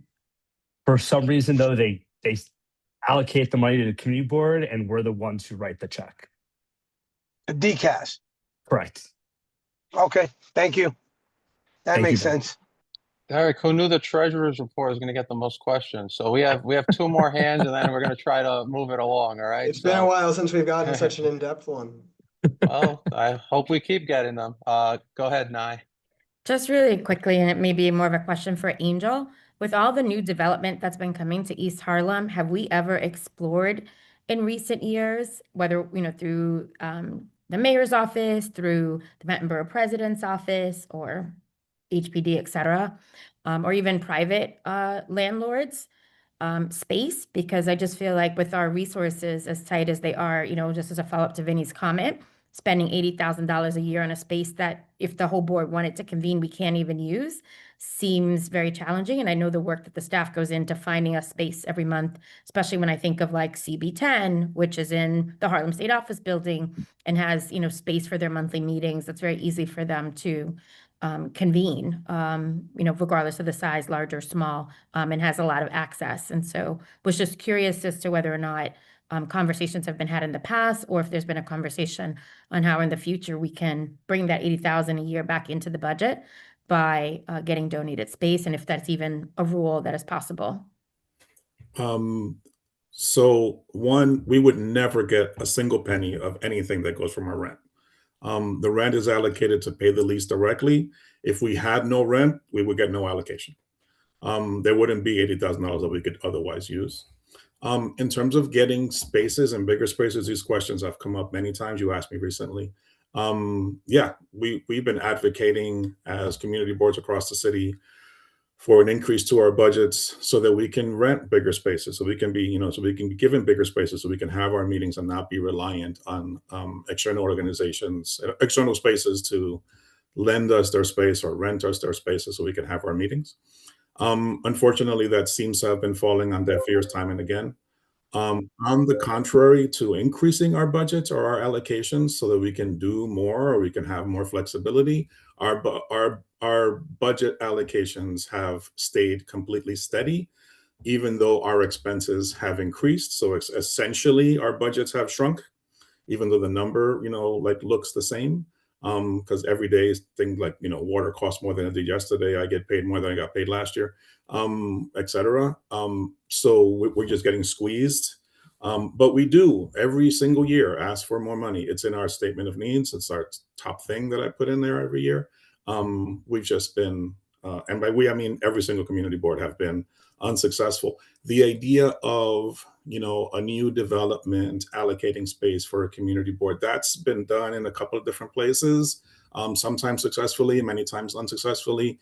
The challenge for us and for every city agency in relocating or, is that our office spaces are considered a disposition.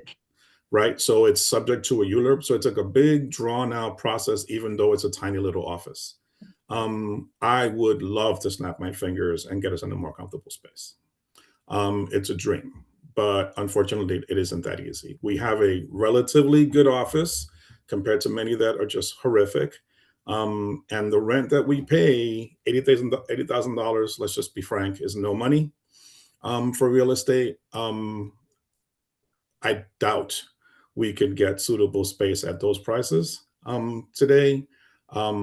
If that appears the next time the city is renegotiating a lease, by all means, like Derek mentioned, we have zero role in the negotiation of the lease for our office, just for anyone that's curious about that. Essentially, I get to say as district manager on behalf of the board, yes, we're interested in renewing our lease, or yes, we would like a new space. And then the city takes it from there.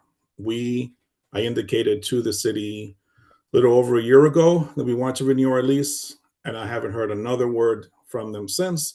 I've heard through the landlord that they're in active negotiations, that they've settled on numbers. I don't know what the numbers are. So I'm in a holding pattern until somebody sends me a copy of the lease. And unfortunately, that's the way that DCAS throws down. So. Yeah. Can I just ask one follow-up? Because I don't know the Let's CB10 budget. let's keep it Sorry, brief. Yeah, does go ahead. CB10 do you know if they pay for their rent to the federal building that they're in? I don't know. Yeah, I was just wondering about space Yeah. inside of a city building. Thank you. Yeah. Thank you. Before I go to Beverly, and that'll be the last question, if we're gonna have great reports like this, Derek, maybe we start having a little session, portion of executive committee where we allow you to present kind of ahead of time. And if you're not on that committee, you are welcome to attend via Zoom or in person and ask there. But that'll also kind of we could have kind of fleshed it out before we get here, but I appreciate the enthusiasm. Hello. Beverly, Maurice, this is the business session, so we cannot take questions. I believe, Angel, correct me if I'm wrong, from the public. Maurice is with an elected's office. He's a rep. Okay, Maurice, the time for the elected reps to speak will be after new business. So if you want to hang on, you'll be recognized then. Thank you. Thank you.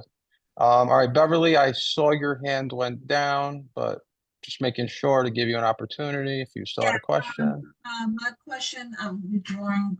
Angel answered the question regarding the negotiation and the renewal for the space. Thank you. Thank you, Beverly. All right, well, thank you, Derek. Thank you, everyone, for the great questions. Thank you, everyone. That'll conclude the district manager and officer reports portion of the meeting. And with that, we are going to now head into our committee reports and resolutions. So in order Chair, to may I speak just for a moment? Of course. Forgive me, the borough president is at an event, but he's still trying to make it, but he did ask me if I can still be recognized to at least give a couple of announcements, if that's okay with you. Go ahead, the floor is yours. Thank you so much. The chair did mention earlier that we are having what we are calling our community convention. It's also it will be the Manhattan Borough President, Brad Holman Siegel's inaugural swearing in as well. It will be on Sunday, February 22nd at Lincoln Center's Alice Tully Hall at 1 p.m. You're all invited to come. And this is going to be very different than most inaugurations because that part is going to be short. What we're actually making it is sort of a community convention where you can go to different tables and actually weigh in on what you feel you need in Manhattan and what issues are important to you. One other announcement, the community board application process went live on our website and social media channels, and you can access the 2026 application at https://bpbhs.com/CB. The deadline to submit applications is no later than 5 p.m. on February 27th, and that is a Friday. Every single member who is scheduled to renew for 2026 was individually emailed with the district manager on CC'd. So thank you so much. Lastly, the borough president, Brad Holman Siegel, would like me to say he continues his commitment to quality of education, housing, arts and culture, and to strengthen the voice of community boards and to represent their neighborhoods and hold all city agencies accountable. And as mentioned earlier by Angel, our very first two borough board and borough service cabinet meetings specifically addressed the new opens meetings law, well, the interpretation and review of open meetings law. And in addition to that, also what the budget schedule is for this year, because as Angel stated, it is different. Thank you so much for allowing me to speak. Thank you so much. And to all the members, those two presentations referenced, I did email them to all members. So I believe I sent them Monday at 10 a.m. So if you haven't had an opportunity, you could go ahead and review them. Do we have any questions for the Manhattan Borough President's Office? Okay, I don't see any hands up. I believe, Marisa, that's in your hand from previously. If you could lower it, and then again, I'll recognize you in the elected representative portion. So seeing no questions, Porfirio, thank you so much. If the Manhattan Borough President does sign on, we will definitely recognize him. So thank you so much. again. Yeah, I'll be Thank monitoring and let you know. You let me know. Thank you. All right. With that said, we've now arrived at our committee reports and resolutions. In order to conduct an efficient meeting, let's observe a few ground rules. No one may speak until granted the floor. Board members, if you have a question about board business or wish to make a motion, please raise your hand and wait to be recognized.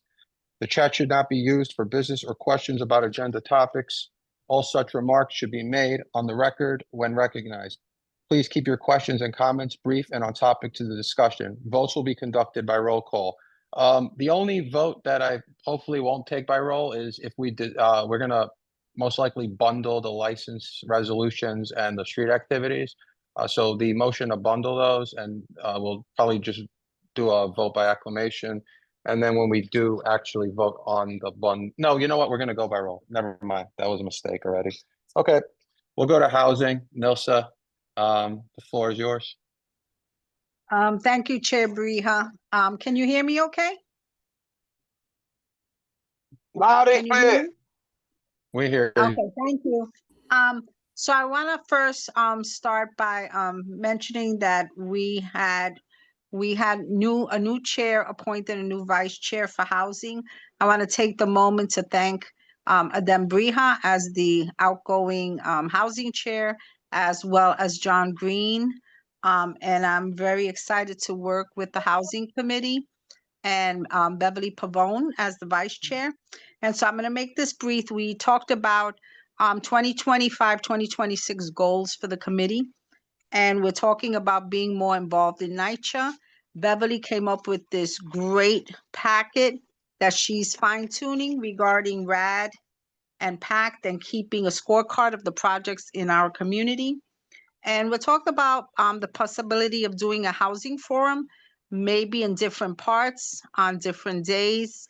And not all of it has to happen in this cycle, but something to take different topics that maybe other committees that that can be folded in, so that we can do comprehensive a comprehensive housing forum, but that touches on different parts of our community. We also talked about continuing our discussion of district needs so that we can better inform the submission in October 2026. And with that, since I know that we have other people coming, that is the end of my report. Thank you so much, Nelsa. Leslie, I see your hand. You're recognized. Hi, good evening. I don't want to take too much of your time. I love the fact that housing is being addressed in this community. However, I always get a pushback when I ask about issues for Franklin Plaza, and they say, well, since we're not NYCHA, we're Mitchell-Lama. I get pushback. So with that concept of the housing forum and the RAD scorecard, how can I get on that and maybe help Franklin Plaza get something done over here? So let's reverse that a little bit. So Mitchell-Lama is there are very few Mitchell-Lamas that are still existence. Like Franklin Plaza is one of them, 1199, there may be one or two others. So yes, we should involve the fact that Franklin Plaza and others in our community are Mitchell-Lamas, and the importance of a Mitchell-Lama within the program. As you know, they were steadily being phased out, and that's not what they're not. So definitely, Leslie, is something that you can come to the housing committee and bring up your ideas on how we can better educate the community on the importance and the certain needs that the Mitchell-Lamas have that don't get addressed by the city or by the federal government. Okay, thank you. All right. Thank you, Leslie. Thank you, Nelsa. We'll now move to the licenses and permits committee. Anne Marie, I'm going to ask you to just go through everything. So do the liquor licenses, the cannabis, and the street activity permits, okay? Okay. Good evening, everyone. I'm just looking over here to the side on my iPad. Okay, license and permits. First one, Katrina Mexicana, Inc., doing business as Katrina Mexicana. Temporary retail permit application for a full liquor license for a restaurant located at 163rd East, 116th Street, New York, 10029.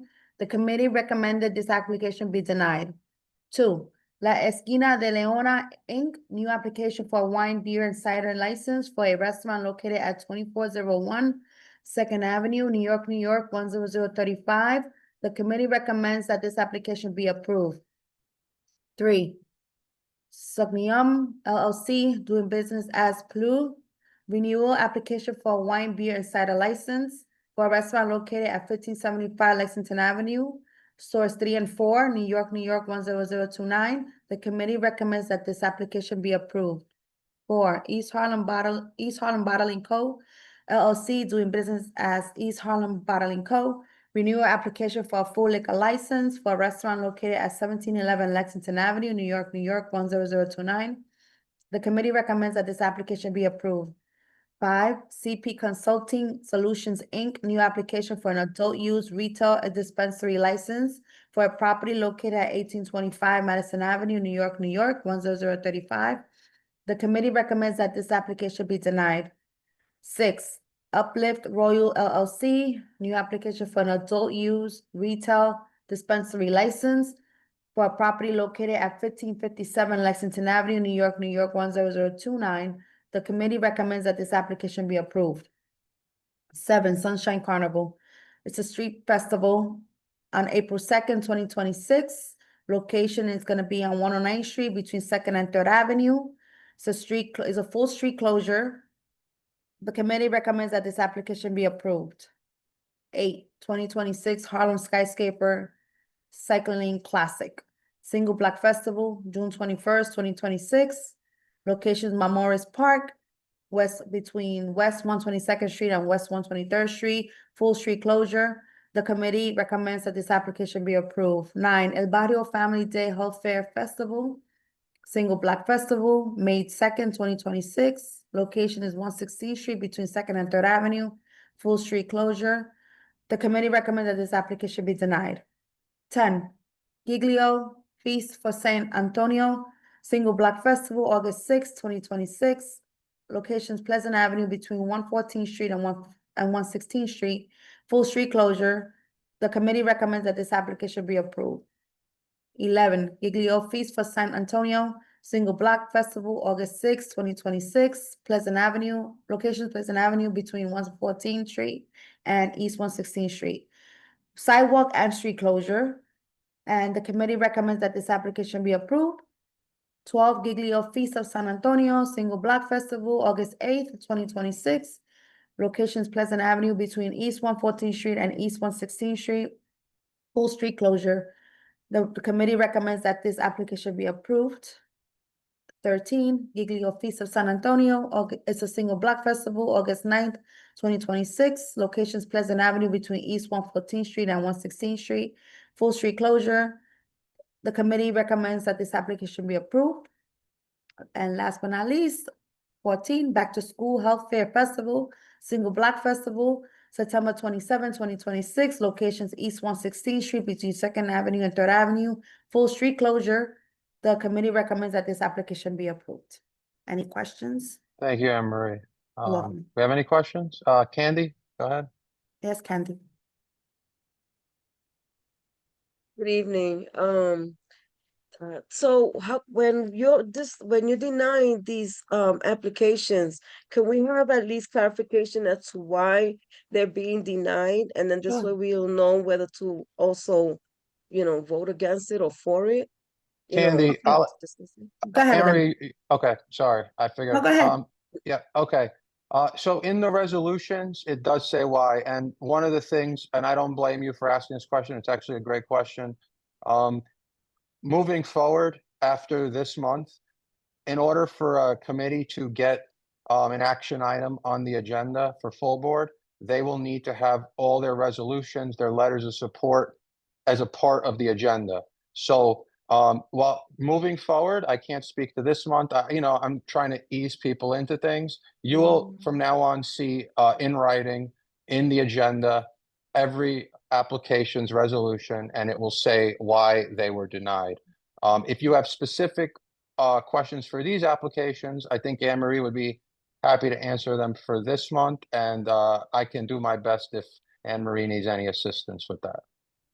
I don't have a specific, but I just see that, some of them are being denied. Even if their package was incomplete, at least that will be, that will be understandable because they didn't come prepared. And so therefore, it does merit the issue to be denied. I just thought it was because, it could be for various reasons that maybe we may agree or disagree. That's all. So I'm just putting it out there because I mean, you're recommending, we got to go with your recommendation, but to be part of the discussion to make a proper decision in voting a project or not, just want to make sure. Let me say that, and I agree with you.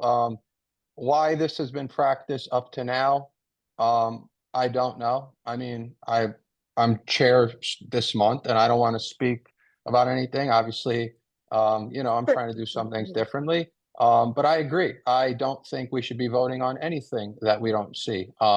I won't sign something as chair without reading it, and that's not that I don't trust what Angel puts in front of me, and I know Angel wants me to read it. Same thing goes for committees. We have a 30-day waiting period. Jose had introduced that idea, right? And I'm sorry, but this is a good time to talk about this. You have a 30, somebody comes for a letter of support, right? This month. The committee's going to take a position next month. Why is the committee not seeing the letter? There are new rules that are going in. We're meeting with all the chairs. Not only do you have to have it in advance of full board, the committees need to have it in advance when they're voting. No one will vote on something again on this board unless they have had the opportunity to review it. Now, there may be exceptions to this rule if something is truly urgent. I'm not going to die on the hill of my principles if we need to do something, but I will say that if it becomes a recurring theme with a specific committee, then that will have to be addressed. But I just want to address those concerns because they are concerns I've had as well. But this is not just with the licenses committee. This has just been the way things have been. I mean, I'm not saying always, but I think maybe throughout committees. With that said, since you don't have any questions about these specific ones, I hope I addressed your concern with that one. Thank you. That's always Thank been a you. concern, and I just No, wanted and to address it, not just for my purpose, but it's just because, I think it's only fair that we all just know it for clarity, 100%, 100%. Thank you. Thank you That's for all. that. You actually reminded me of something I needed to say, so thank you. Dawn and then Jose. Just wanna, I think I heard that number 6 was a dispensary. Yes.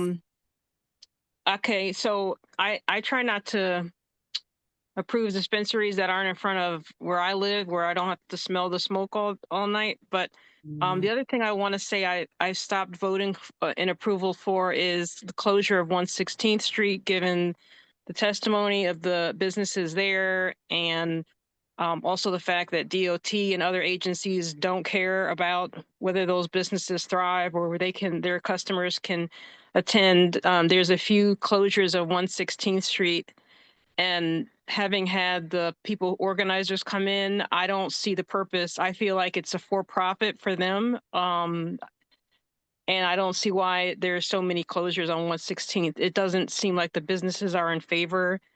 And I don't know about the people who live there, but I'm trying to be more sensitive to that. So I'll be abstaining on this bundled package for those reasons, for the dispensary and for the closing 116th Street all over and over again. Thank you, Dawn. So when we do get to bundling them, because we'll do a roll call, members are able to identify which committee positions they're against, or they're abstaining from, or they're present not voting. So you don't have to say no to all of them. You can just say, I abstain from 1, 2, 3, whatever, however you decide to do that. As far as your comments on 116th Street go, I think one of the things that the Licenses and Permits Committee will consider is maybe taking some kind of holistic approach with that committee to deciding what goes on 116th Street. I know that's been an ongoing issue. I've already, I think we found out there were 8 or 9 events in a year. I don't know if we knew exactly how many there were. So I had Marlene go through the air table and identified it at, I believe, 8 or 9. It's not for me to say if that's too many or too little, but I figured we should start knowing the numbers of what we're talking about. I'm gonna go Jose, and then I was gonna announce you, Keoka, but we got all these questions. So Keoka is our new vice chair of licenses and permits. So Jose, Keoka, and then I'm gonna ask that we go ahead and take a position on this. Thank you. Thank you, Chair. And I want to thank Dawn for bringing that up. That's why I raised my hand. In regard to number 9 and 14, I'd like to add a friendly amendment that these closures on 116th Street be conditional on them meeting with the association that's currently on 116th Street, which is made up most of the businesses on 116th Street. This association has come before the board and the committee and has asked that 116th Street be considered or they be informed.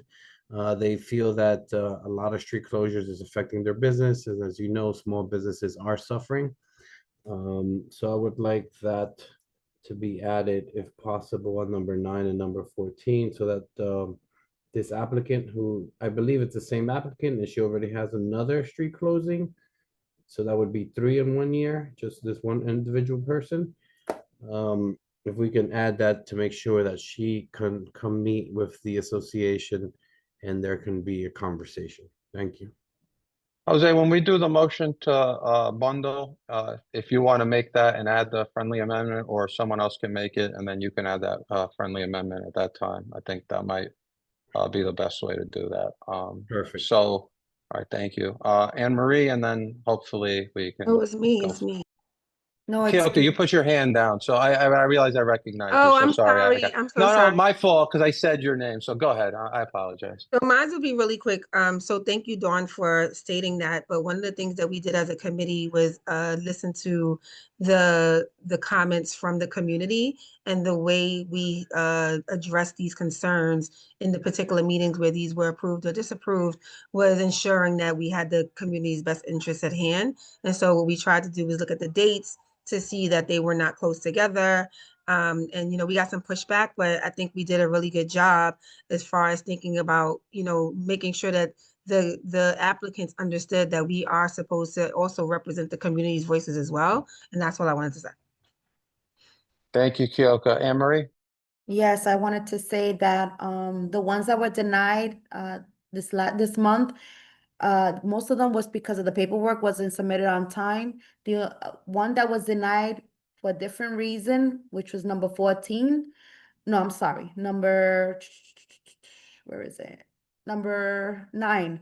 We denied her because we did ask her to change the date of her event, since we had approved another event for May 3rd, which I believe is Cinco de Mayo. And we asked her last month to change the date. It could be the following week, and she refused to change it. So we denied it because, of course, we listened to the community, and we thought May 2nd and May 3rd, that's a whole weekend, that was too much.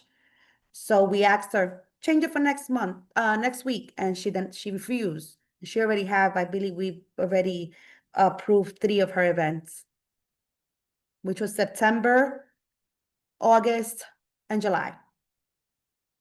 Thank you, Anne Marie. And thank you for clarifying that with number 9. So Jose, if you want, make the motion to bundle. And when you make the motion, there's no need for a friendly amendment. Just add the language in for number 9 and number 14. And then we'll see if there's a second. Jose, want to unmute yourself? Are we ready for the bundle? Yeah, so you can Okay, make a perfect. motion to bundle 1 to So- 14, and then with the language, and then everybody will do a roll call vote. You can speak to specific ones at that time that you want to vote differently with. Sorry, go ahead, Jose. Since number 9 was denied, I'm just gonna do for 14. So I make a motion to bundle number 1 to 14 to approve the committee's recommendations. Second by Vinny.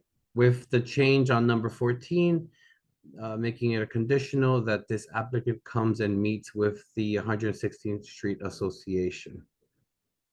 All right, Vinny, I heard you say second. You still second it with that new Correct. addition? Yes, All Chair, right. thank you. All right, so there's a motion. I see hands. Sage, Anne Marie?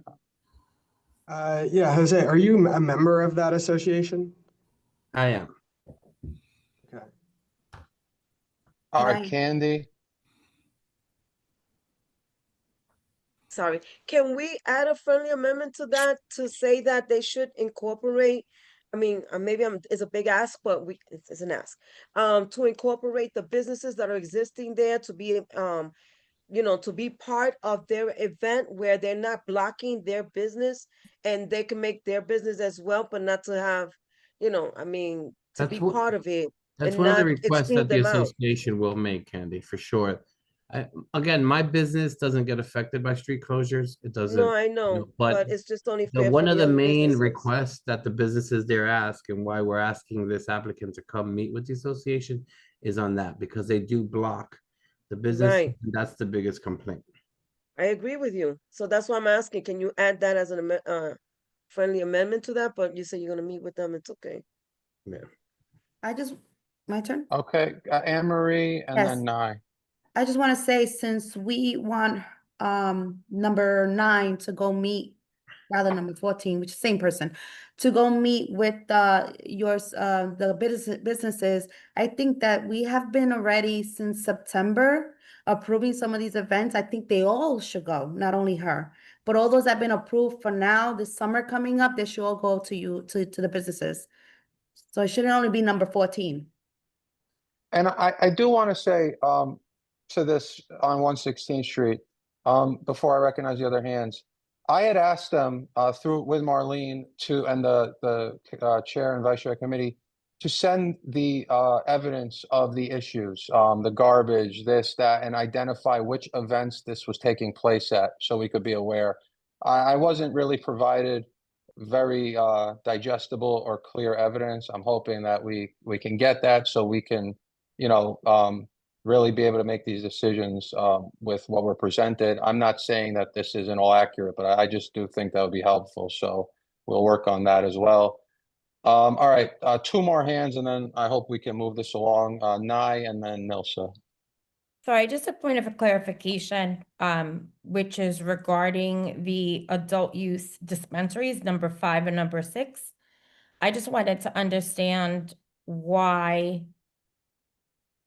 I guess when I was on the committee previously, there seemed to be, concern about allowing more of these dispensaries into our community. And so I'm really just trying to understand why number 6, which is across from the Tuskegee Airmen Bus Depot, was approved versus the one at 1557 is that one. The one at 1825, which is by a residential building, was denied. I'm just trying to understand the committee's kind of value system regarding this as we move forward, because we're going to get more and more of these as we see more vacancies in our community. And I would like us to just be consistent as we move forward. So I'm just trying to get clarity on that, since we're going to bundle and not have an opportunity to speak to each one of these.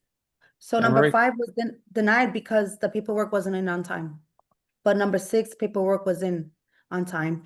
And yes, this is only the second one we have approved. We only have approved, since I've been chair, one other dispensary. No, we've approved more. We've approved more than that. You have? Okay. Yes, we have. Let me speak a little bit more in detail, if you don't mind.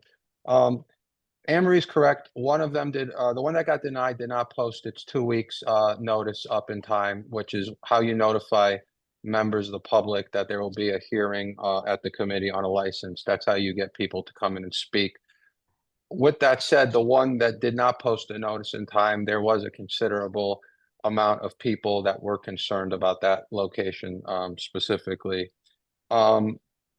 So we told them that it was going to be denied anyway because of the paperwork, I believe, and that I do believe, and Anne-Marie and Kyoko, correct me if I'm wrong, the applicant said something to the effect of, if the community doesn't want me here, I won't open here. But with that said, he would have to come back again. As to number 5, as to number 6 and why it was approved, as far as locations go, we have a say in it, but these locations are vetted by the OCM. If they are allowed to open, that means that they've met the requirements that the OCM has set. Now, I'm not saying that we have to go by that, but they have their rules in effect as to how far it has to be from another dispensary, how far it has to be from a school, how far it has to be from a place of worship. And so I will also say that this dispensary, I believe, is having some help in the operations and the opening. As another dispensary, I believe that's called Tetra, as we were told, on 3rd Avenue, and I believe it was 118th Street, which there have been no issues with as far as I'm aware. And we took that into the committee took that into consideration. I've been present at all the meetings, that's why I'm saying it like this. And as far as I know, and Kyoko and Anne-Marie, you can correct me if I'm wrong, no one came to the meeting to speak out against number 6, the one that was approved. There was no objections from the public, and they did have their posting up in time. So again, I'm just giving you context that you asked for. No, of course, and you have the right Thank task you, force. Chair. I just wanted to point out that, 1557 And is across from the Tuskegee, historically named bus depot, of which a lot of our seniors and elders, it's one of the depots that people who have disabilities can go and use. So just thinking about what it's right across from, it is by, housing where there's families. et cetera. Some people think it's like the forgotten part of our district. And then secondly, the 1825 Madison Avenue is a completely residential building where there's healthcare facilities into the adjacent left and right of them. So again, people that are coming to get medical services, pharmacy and other needs. So I was just questioning the locations and kind of whether or not we need to, as a community board, have a value system about placements, regardless of whether it's kind of like the liquor licenses, right? Someone can get a liquor license for a restaurant or a venue. Is it right and appropriate for us, irrespective or irregardless? And so I kind of was just questioning the lens to which we're going to view this going forward, because both of those locations don't seem as appropriate. They're not on the strips, right? They're not on like a Lexington. I mean, they're not on by restaurants or by other things where that would, be deemed a locale that would be appropriate. Both of these are in very odd locations, and so changes the context of those neighborhoods, and very much concerned about the people that are using both of those spaces adjacent to. No, thank you, Nyan. I think that's a great point. The OCM has their standards, but they're not taking into consideration the nuances of each neighborhood. And, aside of like religious facilities and schools, they don't take those other ones into account. And that's why I think it is important that they come before the board. Nilsa, Christina, and then Anne Marie. Go ahead. Nilsa, you're recognized. Thank you, Chair. Forget my ignorance, and I'm just really asking for a reminder. I know that several times members of the 116 businesses have come to the full board to mention their concerns, and I understand that. Can you remind me if the board took a position on the way we're enacting our business going forward? So for instance, if we're in agreement that that is so, and if we know the exact numbers, maybe for the last 3 years of how many of these events have happened that interfere with business, I'm just trying to remember when the board decided that it was going to do this officially, as opposed to trying to look at it holistically and make these decisions. Because if it is, if we did take a position, and I would then suggest that we let the people that we give licenses and permits to, so that they're aware that there's going to be restrictions going forward at certain times, or lessening of events, so that it doesn't look like we're not transparent. Because my concern is that if people are not aware, that haven't come to the full board meetings and haven't heard these concerns, and then when they come to the meetings, they're presented with that people have come from the businesses and there's a concern, and now they need to go speak to people on that their businesses on 116, that we make that clear through our positions. Thank you, Chair. Thank you, Nilsa. And I could address that briefly. As far as I'm aware, we have not taken a actual stance, like a general position. I think as important as it is that we decide what number it is, I don't know if we want to put a cap on it, is who's having these events and how they're having them and how they're recognizing the vendors and what they're giving back. We've had meetings with those business owners. I've engaged in meetings, and I can't remember everything. Those specific meetings I remember engaging in was specifically related to specific events and who would host them. And I'm going to be honest with you, there wasn't exactly consistency in what I was being asked, or the committee was being asked to do. I don't think anything's really been denied much on this principle either. The one that was denied again this month was not denied like you can't have it on 116. The committee simply, and I thought, made a reasonable request that you just pick any other weekend in May. They just didn't feel comfortable with back-to-back events. The precinct did come in. The committee had I think it was a 25th precinct come in. 25th precinct, full disclosure, so that would actually be easier for them to have events on the same weekend because they set up one and then they're set up for two, right? But the committee does not need to take a position on what is easier for the precinct either. And I think that the committee, so yes, the committee did not tell the applicant, no, you can't have it on 116. And I think it was also explained to the applicant that the reason that the one on for Cinco de Mayo was going to happen that weekend is I think they asked first. And secondly, there was a time sensitivity nature to that event being Cinco de Mayo, and I don't believe that same thing applied to the other event. So I do think there was thinking that was there, but I do agree with you, Nilsa, that if we are going to do that, then we need to be 100% correct and careful how we do that. So thank you for that. And okay, hands keep going up. That's fine. I don't mind us talking about this, and we're all hopefully cozy at home. So, Christina, go ahead. Good evening, Chair. Thank you for that. And also thank you tonight for bringing up this number 6. I will not be voting on number 6. What I'd like to know is when was the neighborhood posted, number 1, and what are the requirements for posting? As my development is right across the street from this, we had no clue that this was happening, that they were going to be opening a dispensary right across the street from us. Not only that, there is a nursery right inside of our development, right on the next block. And then you have, my development is becoming primarily a senior development. We have so many seniors there, right?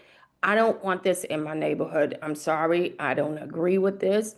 And I will be voting no on this. But I really would like to know, what are the requirements for posting?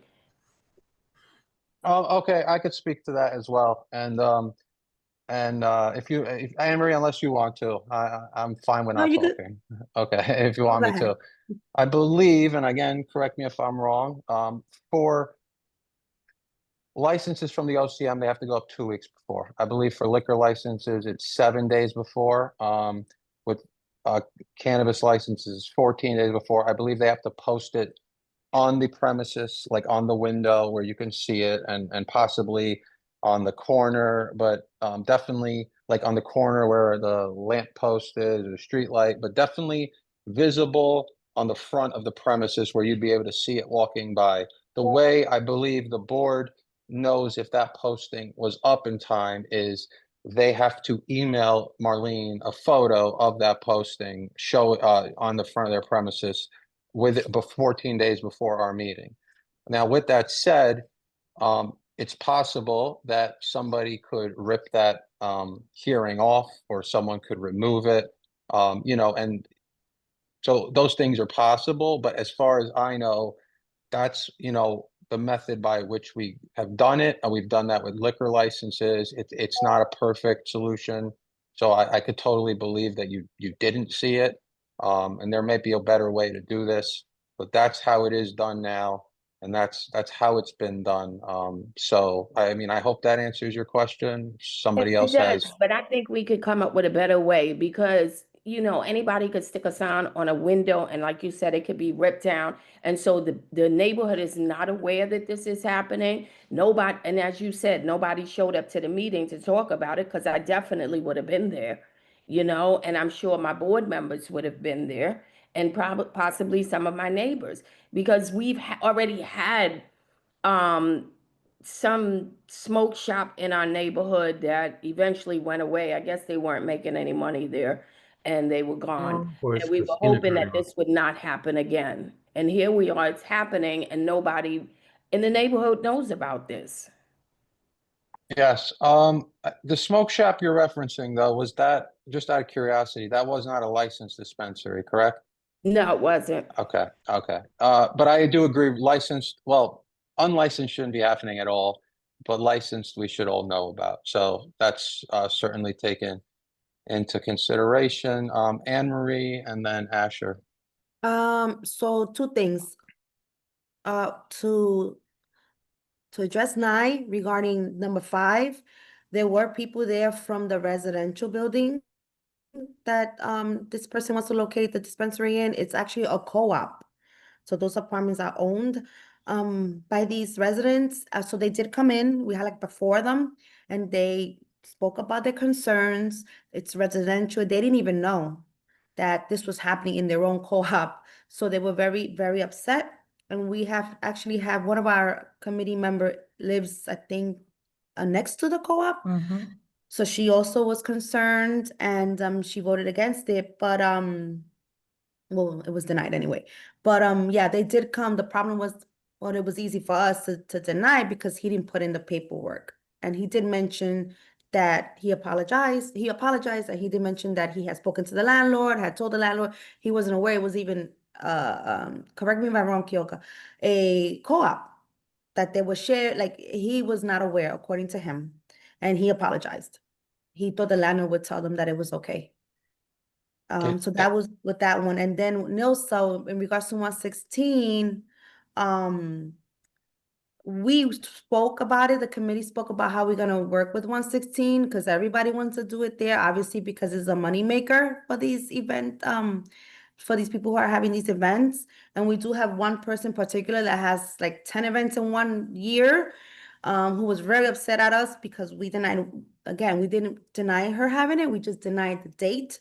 So we did we did speak about maybe just having 2 a month, and definitely having the cultural ones, right? Like the 116, the Mexican Independence, the Cinco de Mayo, because they're cultural, versus just the ones that you want to have because you want to make money. So we have been talking about ways to get this get it better, make it better when it comes to the 116. And we did listen to I think some parishioners from the church. We listened to Jose's organization that came in, and we looked at the numbers. It wasn't really a lot of events, but yes, we want to make sure that we have at least 2 a month in 116 and keep the cultural ones for sure. Thank you, Anne Marie. Okay, Asher, then I'm gonna go to Carlos, and then I'll go to Nilsa since Carlos hasn't asked anything yet. So go ahead, Asher. Two questions regarding the dispensary between 100th. I'm pretty sure that's 100th and 99th. That was a smoke shop before, correct? Because I know they were advertising of having other things in there at one point. I believe that's what I heard. I Yeah, can't say Yes. for it was. certain. It was. It was the same location as the smoke shop. Okay. And on 116, I'm pretty sure, someone correct me if I'm wrong, last year we had this same problem with this event on, or is this the same situation with the event that the person wanted to have it the day before the Cinco de Mayo?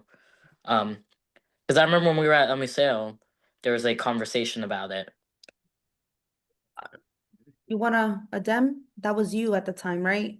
You were the chair of It that hasn't been, situation. I don't think it's been me.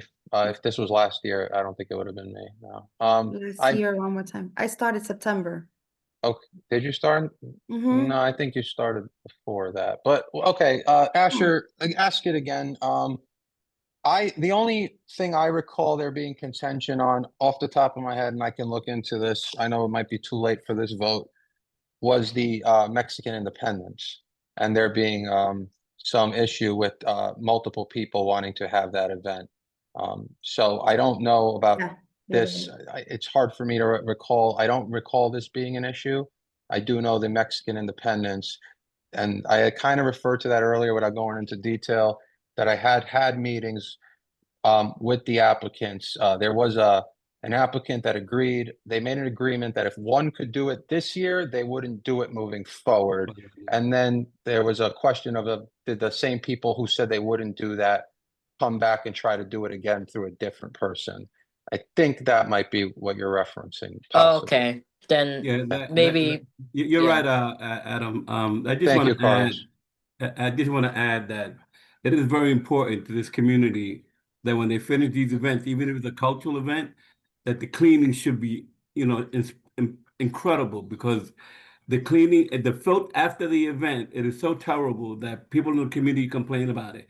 And I'm talking about the people that walk that neighborhood, not that particular live in that area, but when they walk to the 116th, the pile of garbage that fills up those bins is incredible. So we need to pay close attention to that, because it is very important that we have the neighborhood clean, especially when after they have their event. That's one of the biggest events, the Cinco de Mayo.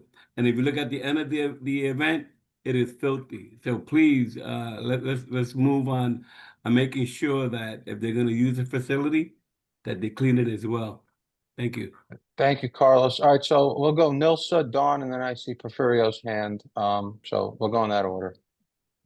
Okay, I just recommend that if the community board is going to take the position, whatever position it's going to take, that as you mentioned, that going forward we do a resolution. If the events are going to be tracked in a certain way where events might only be 2 a month, that is clearly stated for community use, because as you know, 116th Street is a very popular place, and I do understand about the businesses. So this is a larger conversation, because whatever position the community board is looking to take, then the police officers should know why our concerns are. Maybe a letter should go to another place that would give the licenses. Just because I agree with Carlos that maybe we need to do more follow-up on a lot of these events to make sure that the people that apply and get permits are not the ones that are leaving the garbage year after year, so that then we have a fuller picture of who we're actually giving permits to.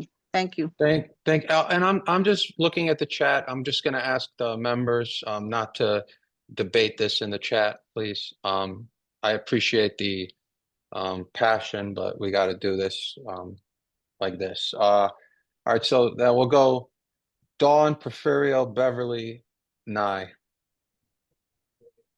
So thanks, and sorry about putting stuff in the chat. No, it's okay. I understand. But it's not also, it's about the businesses, it's about the buses, it's about the seniors. You know, when I had a business on 103rd, the 116th festival, you know, now I think they have, but back in the day, there was not mobile bathrooms. So you have these folks come in, they don't have mobile bathrooms. People are trying to come in your business and use your bathroom. They're leaving garbage, which you have to clean up, or you're going to you're the one that's going to get the ticket, you know, as the business owner. If you're on a bus, forget trying to go somewhere. If you shop and you know, get on the bus. So it's like it's multiple things. And then to remind Asher, last year I remember this meeting. I had voted no. One of the events was called the Washington Heights Health Fair, and my question kept being, why is this called the Washington Heights Health Fair? You're in East Harlem. Why not, if you want to block the street, block and call it Washington Heights, then do that in Washington Heights. And so I noticed this year, I think I don't know who the sponsors are, but you know, people make a lot of money off of this, and it's not, you know, it's not even cool anymore. Like if you want to make money once or twice a year, that's fine. But if after you have 10 events, you know, and you've got sponsors coming from all over the city, you know, our neighborhood can't be just the dumping ground for everybody's, you know, whatever they're trying to do. And we have to just be a lot more careful. On First Avenue, we don't have like 1,000 Christmas trees anymore. These folks brought 1,000 Christmas trees. They had trucks idling all night, and they're just making money off of that, right? So we have to be careful about how people make money off of our community, especially if it's going to interfere with the people who live there, have businesses there. You know, if they're not going to put portable potties, don't come to our community. If you're not going to bring portable potties, and like Charlie said, clean up after yourself. Thank you. All right, so I'm going to recognize Porfirio, and then I'm going to say we have 3 more hands up, and then we're going to vote. So Porfirio, Thank go you, ahead. Chair. I just want to let you know the borough president is on. You're going to see the floor is his. If he wants to speak now, we'll pause this. He could speak, and then we'll go back to this. Hey, thank you. Thank you, Porfirio, and thank you, Adam. Yeah, I really appreciate it. Good to see everyone. I'm glad the emergency orders are working and you guys are doing your business on Zoom, which I really appreciate. Brad Hoylman Siegel, really proud to be your 29th borough president. We had our first borough board meeting and our first district service cabinet meeting in the last 2 weeks, and things are really going well. Engaging board chairs and district managers. A couple of things I just want to mention. One is that we're having a borough, what we're calling a a borough convention on February 22nd between 1 and 4 p.m. I'm sure Porfirio has handed out the information, but we're going to have a facilitated conversation about a lot of the issues you're talking about right now, quality of life, and how your neighbors can stand up for your community, and whether it's trash collection or older New Yorkers or transit or the issue of small businesses, public safety. We're going to be talking about all those issues. And it's the first of its kind that a BP's ever managed. And so I'm hopeful that we'll be able to set an agenda for our new administration. Secondly, of course, community board applications are now live. So I hope all the members are reapplying and invite, of course, new community members to do the same. Please speak to Marielle or Porfirio if you have any questions, or you could call the office and reach out to me. I'd be happy to chat. That's the second point.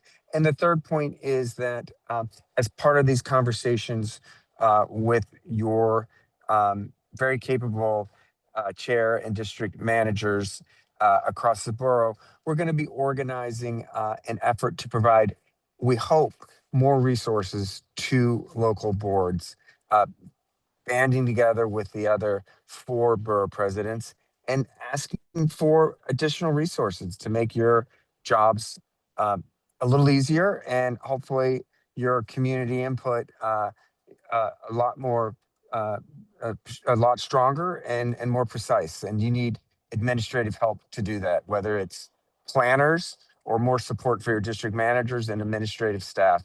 I want you to know that I take that very seriously as a former 10-year member of my own community board and 3-time chair. So this is the top of our agenda for the next few months as we work our way through the budget process. So thank you very much. Really glad to be here and appreciate the opportunity to say hello, Adam. Thank you. Do you mind if we see if we have a couple of questions for you, Borough Of course. President? Okay. Yes. I see hands up. I think those hands were up before. So if you could lower them and then we'll raise them back up if you don't have a question for the Borough President. Okay, so okay. So then Nye, I assume you have a question for the Borough President, so go ahead. Hey, Borough President, how are you? Hi. First of all, just want to say we love the team that you have. Marielle, I've known for a long time. She's amazing, and so I love the new addition. We had a conversation before you came on, which I know your team will brief you on, but our community boards need more funding.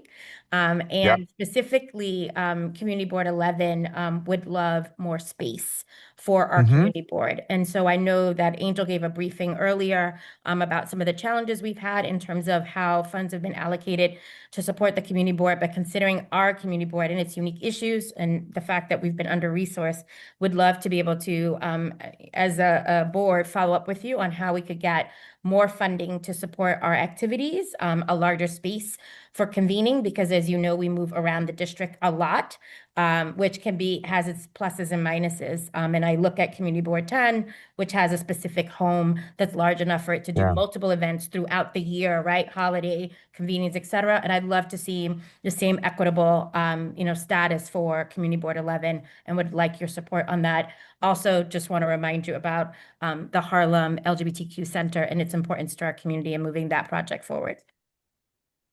Thank you. Thank Those you, are Nye. both 2 important issues. On the previous one, we should definitely sit down and figure out how we can attack this issue. You definitely need more space and you need a permanent location to do your work. There's no question about it. So let's work on that. And thank you for raising the LGBTQ center. And I want to do everything I can in that regard as well. So more to be done.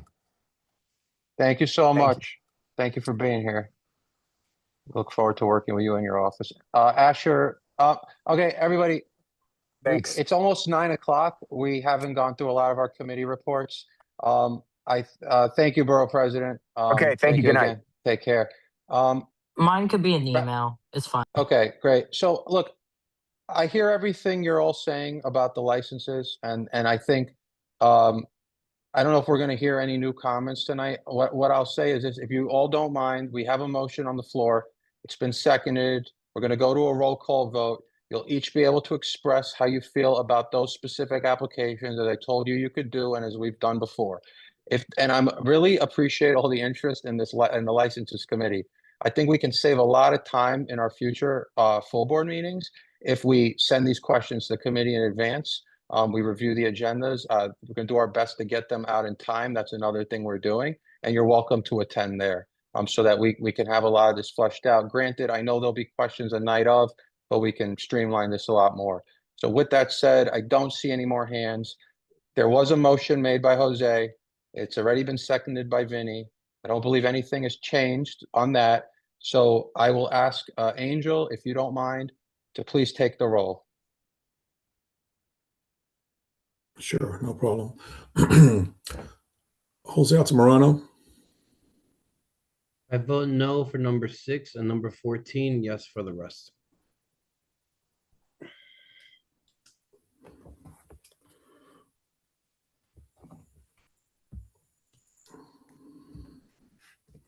Six and 14. 14. Yep. Okay. Fernando Alvarez. I vote yes for all. Okay.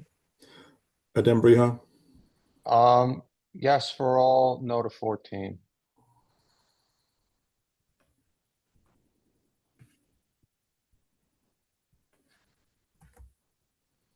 Marie Charles is absent. Leslie Colon. Who's that? Hello? Leslie Colon. Yeah, I vote yes for all and no for 14.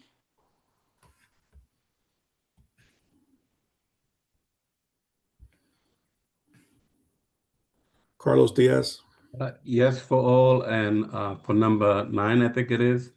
Not voted. Present, not voted. Rosa Diaz. Hi, I vote yes for everything except number 6. I vote no. Thank you. Thank you. Jessica Elliott. Yes. David Giordano. Yes. Ada Cesari. Yes. James Gray. Yes. John Green. Aye on all. Chancellor Gregg. Yes on all. Wanda Hopkins is absent. Keoka Jackson. Sorry, I was muted. Yes. Thank you. Christina Johnson. Yes and no to 6.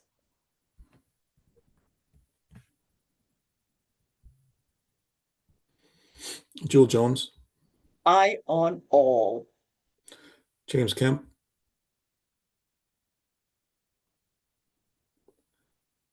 James Kemp. Sage Mason.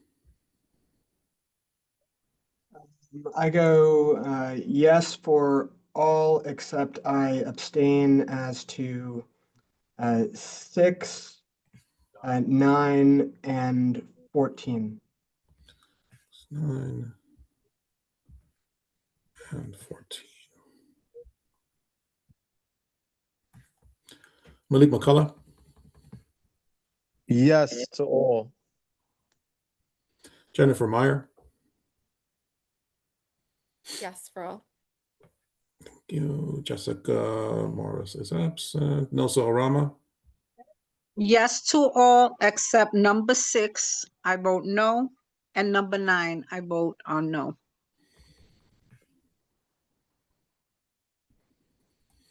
Beverly Pabon.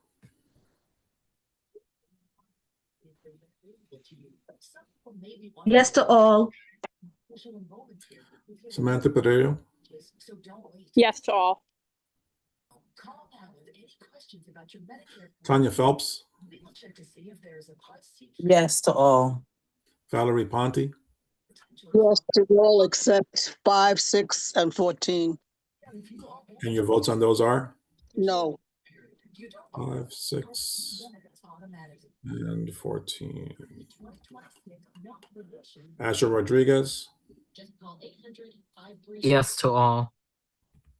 Dawn Sanders, I agree with the committee's recommendations for everything except for 6. I side with the residents who are going to be impacted by that dispensary, and 14, I side with the businesses and residents who are going to be impacted by the overuse of their street.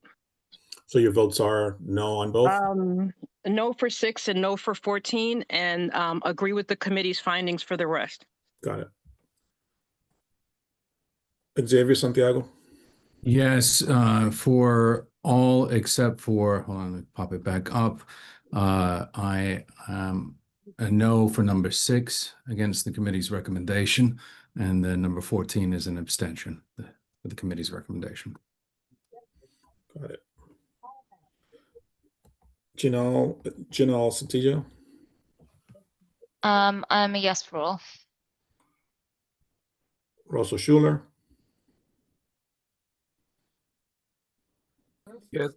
Yes for all except for 6. And you vote on 6 as well? No for 6. No for 6, got it. Loretta So?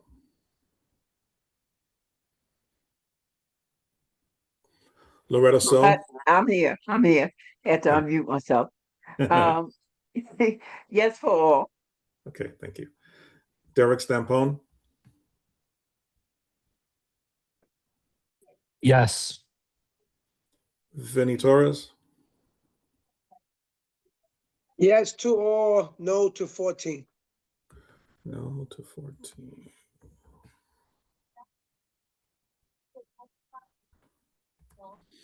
Anne-Marie Vasquez? Anne-Marie? Yes to all. Jason Villanueva? Yes to all, no to 5, 6, and 14. 5, 6, and 14.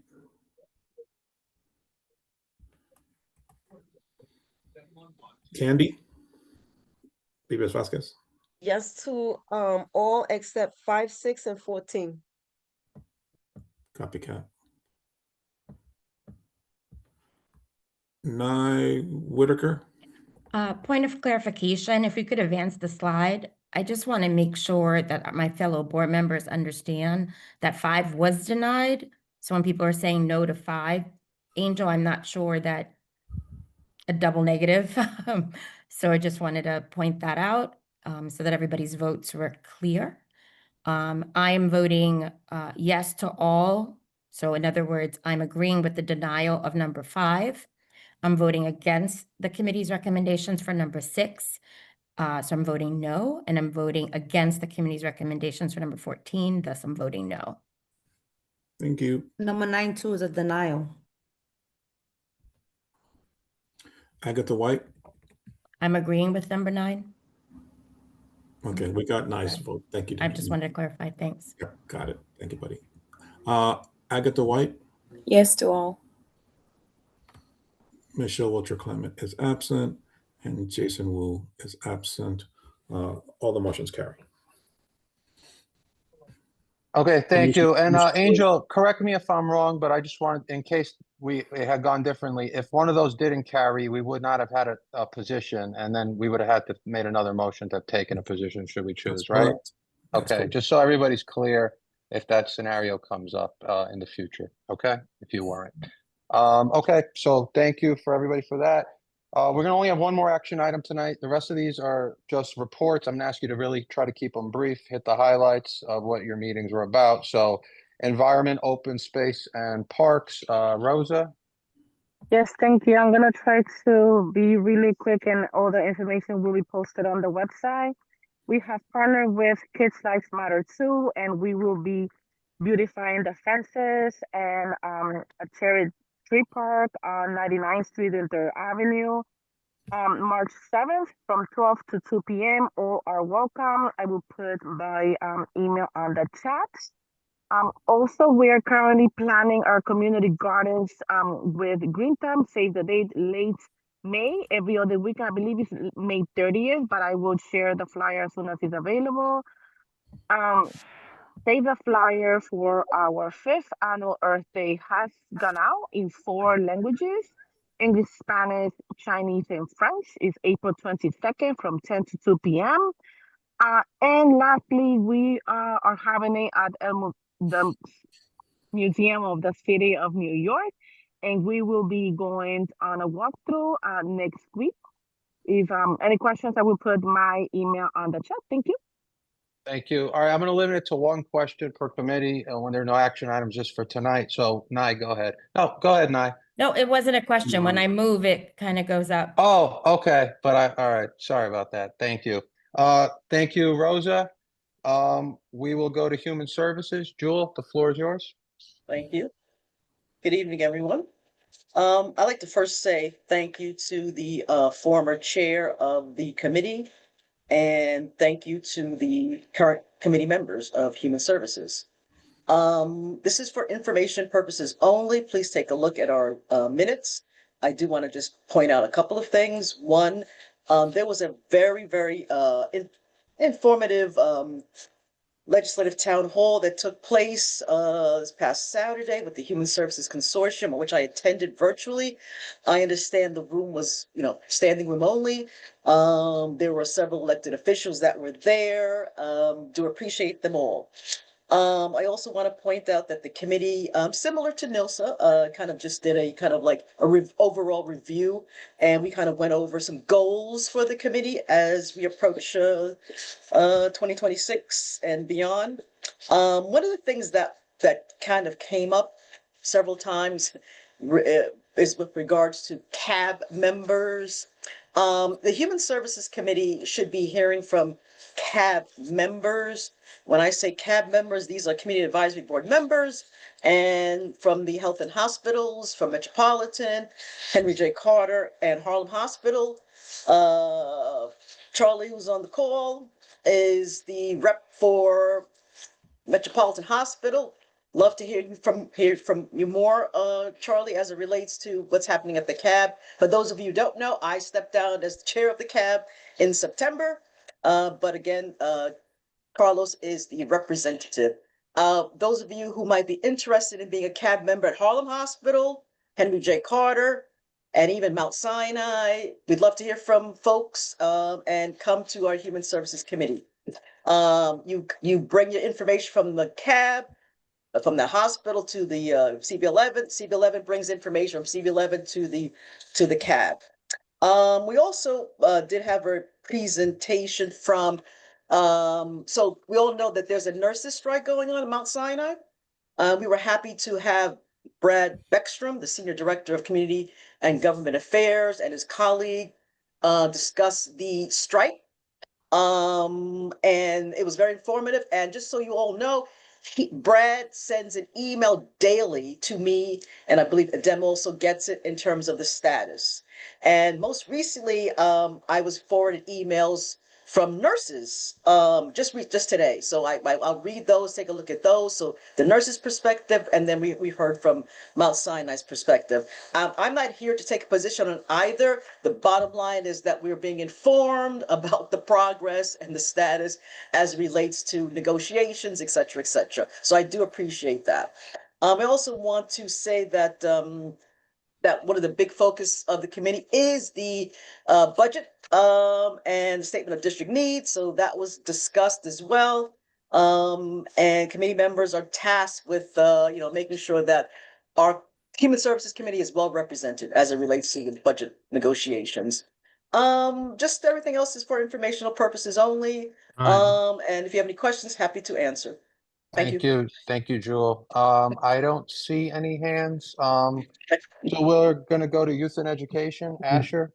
And I know you have an action item, but say anything else you'd like to. Thank you. All right, I'm going to go through this as quickly as possible because I have a lot to say and my camera's going to be off because I'm looking at my notes.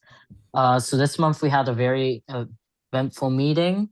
We had a presentation from the Harlem Junior Tennis and Education Program. They want to build a facility on top of East River Plaza.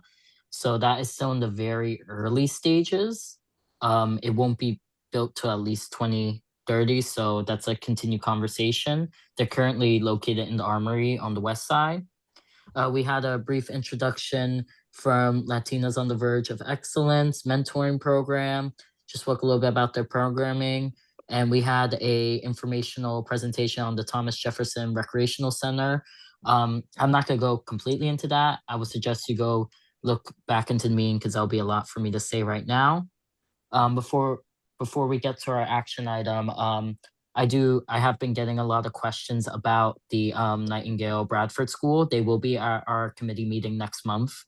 So if anyone has any concerns about the construction on 108th Street, please come to our meeting next month. We also have, we will be discussing a possible partnership between CB11 and the Social Mobility Journal. Yeah, we have a lot going on youth and education. We have some students from PS 171 coming to present next week. So I shall now get to our action item. Which is 160. If Wait, you're Russell, did I mute miss something? yourself. No, well, you finish up, Asher, and then Okay. I'll recognize Okay, Russell. sorry, my bad. All right, Kiera Jarris Alston made a motion to provide letter of support for Manhattan East Middle School's MS 224's initiative to receive 2 ADA compliant elevators. The motion was seconded by Fernando Alvarez and passed with 1 vote not recorded, James Kemp, and 2 abstentions, Malik McCullough and Loretta So. Thank you, Asher. Russell, you're recognized. In reference to the tennis league, their presentation to our committee, they received the committee itself was making their demands for our community being able to benefit from the facility they were trying to meet. The tennis group emphasized how they were trying to put their services in the schools in East Harlem, District 4. And they offered an opportunity for the community, for our committee to attend their event on Martin Luther King's holiday day at Riverbank State Park, and I did attend. I attended, and it was well received. They have parents and kids alike. It was for an enormous three basketball courts full. It was used to the maximum, and it looked good. And I'm saying they understood that I came representing representing the Community Board 11, and communication should continue. Thank you very much, Yeah. Russell. We appreciate Yeah. that. Thank you, Russell, for going to attend that. I totally forgot to mention that. It's okay, Asher. You had a lot to say, and you do a great job. All right, I'm going to try to do this right. This is like my first time doing it. So I'll restate the motion for everybody. Try to do this quickly. Kiera Jerez Alston made a motion to provide a letter of support for Manhattan East Middle School's initiative to receive 2 ADA compliant elevators. The motion was seconded by Fernando Alvarez and passed with 1 vote recorded, not recorded Kemp, and 2 abstentions, McCullough. And so, does anybody have anything to say on this motion before we go ahead? Okay, I believe since this is a motion from the committee, it does not need a motion here or a second. With that being said, Angel, if I'm correct, then can we proceed to the roll? Sure thing. Okay, this one will go a little faster. Jose Chair. Altamirano, Yes. Fernando Alvarez, Yes. Adem Brija, Yes. Leslie Colon, Yes. Carlos Diaz, Yes. Rosa Diaz,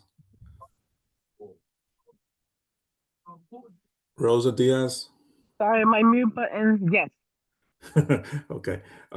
Jessica Elliott, Yes. David Giordano, Yes. Ada Jazari, Yes. James Gray, Yes. John Green, Aye. Chancellor Gregg, Yes. Keoka Jackson, Yes. Christina Johnson, Definitely, yes. Jewel Jones, Yes. Sage Mason, Yes. Malik McCullough. Malik Extension. abstaining. Jennifer Meyer, Yes. Nilsa Orama, Yes. Beverly Pavon, Yes. Samantha Pedrero, Yes. Tanya Phelps, Yes. Valerie Ponte, Yes. Asher Rodriguez, Yes. Don Sanders, Yes. Xavier Santiago, Yes. Russell Schuler, Yes. Loretta So,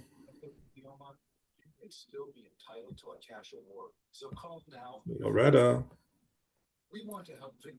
You hear me? Yes, Yep, what's we your hear vote? you. It was yes. Thank you, dear. Derek Stampone, Present, not voting. PMV, Vinnie Torres, Yes. Anne-Marie Vasquez, Yes. Jason Villanueva, Yes. Hilda Candy Vives Vasquez, Yes. Nye Candy Vives Vasquez Whitaker. Yes, You're funny. You're funny. because I'm last. He gets to make the joke. I know. Actually, I get the got you, but Oh, you're right. I get the white. Yes. Okay, the motion carries. Thank you, Angel, and thank you, Asher. We're going to move to the land use, landmarks, and planning. Jason, you're recognized. Jason Villanueva. Oh, wait, Janelle, I see your hand. You Yeah, wanna say sorry. something? Yeah. Angel didn't call my name for the vote, but I'm a yes. Okay, I'm Angel, sorry. note that. Thank you. Thank you, Janelle. Murray Falls as well? I'm not really sure. I got in a little late, so Okay, so you're a yes, Marie? yes. Okay, Angel will note that. Thank you, Marie. Okay, I think we're good then. Jason, now you are recognized. Land use, landmarks, and planning. Thank you. Thank you, Chair. Good evening, board. Pretty simple. We didn't have no action items this week. This month it was for informational purposes only. We had a brief discussion about the VOA EULA project that's coming down the pipeline. Second to that, we had a very informed discussion from our land use consultant, George James, as it relates to the city of Yes, and honestly, some concerns where the administrative agencies seemed to have left out, law. And had it not been for our consultant, they would not have possibly admitted the error. So it was a red flag for us, something to digest down the road as we approve these initiatives from administrative agencies or the mayor's office for legislation. And then it gets enacted, and there's an error or omission, and it could potentially affect applications down the road. That was pretty much the summary of my report. Thank you, Jason. Do I have one question for Jason? Oh, okay. Thank you, Jason. We will now move to public safety and transportation. Jose, you're recognized. Thank you, Chair. I want to thank the previous chair, Michelle Wiltshire Clemens, for her hard work. We look forward to continuing it, and the rest will be for informational purposes. Thank you. Thank you, Jose. We will now move on to district needs and budget. Sage, you are recognized. Sure, thank you. This will be for informational purposes. I also want to note, I'm not sure if an announcement was circulated, but I think something interesting that'll impact part of CB11 related to public safety and transportation is Governor Hochul's proposal to extend the 2nd Avenue subway further west on 125th Street. We briefly touched on that and I guess that's more relevant to the 2nd Avenue subway task force. But I think that's a pretty major development, and hopefully it happens, or we can comment on it. This month in district needs and budget, we had a great presentation from the Independent Budget Office. They came. We've had some engagement with them in the past, and they've always been a very helpful resource to us. They have some programming that we're going to engage with them on, and we'll circulate some materials to the full board about some of their offerings. They also offered to give us some feedback on our budget requests, and they're looking at that.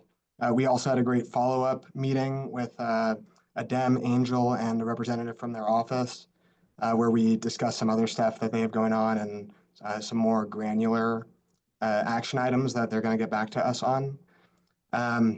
Their presentation was on their November plan, which they release every year. And this year, their November plan was a bit grim. Their outlook for the next couple of years fiscally for the city. We've had a surplus every year since, or the city surplus has declined every year since 2022. We had a surplus largely as a result of increased federal funding.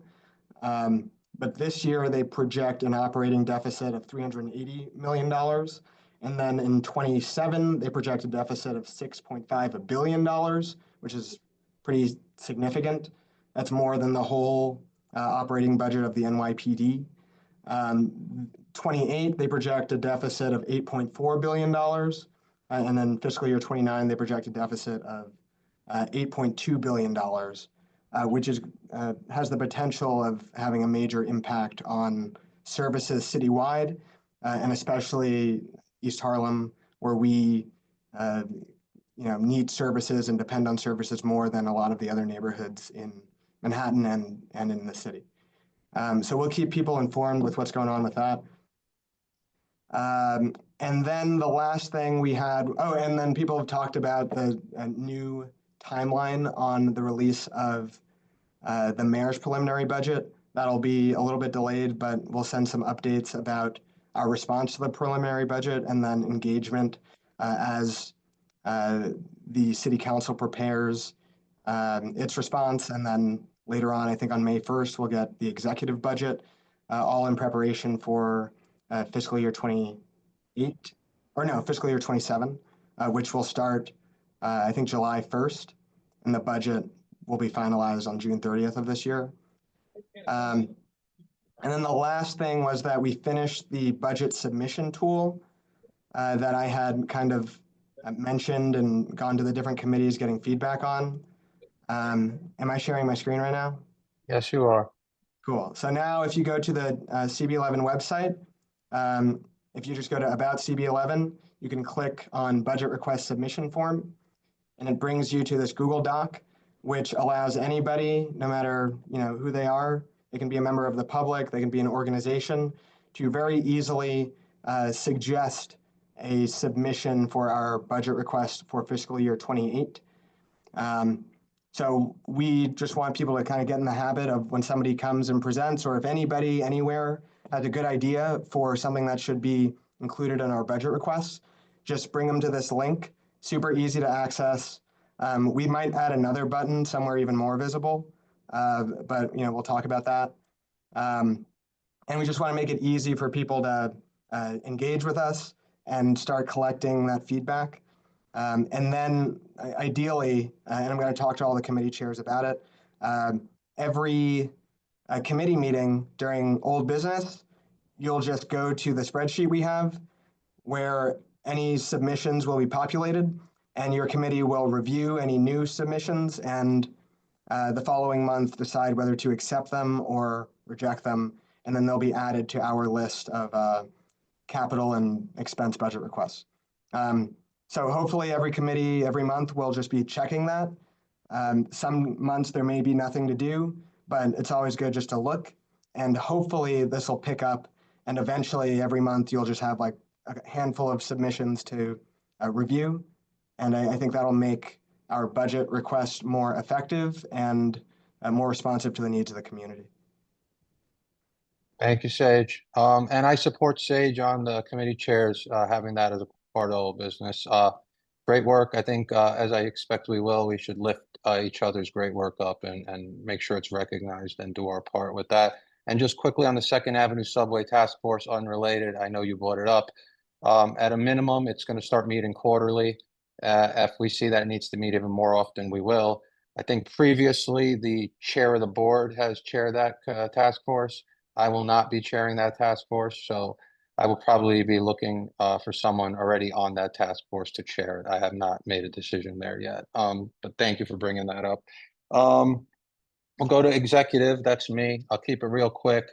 I think you're all familiar with Bodega Paradise, and that has since closed down. But in light of that, there was brought to our attention a couple of other establishments that may have been, let's say, maybe engaging in somewhat similar activities. We invited both of them in. One is Skybox. I believe it's like 115 or 116th and First, and then the other one was Two Brothers, Four Sisters.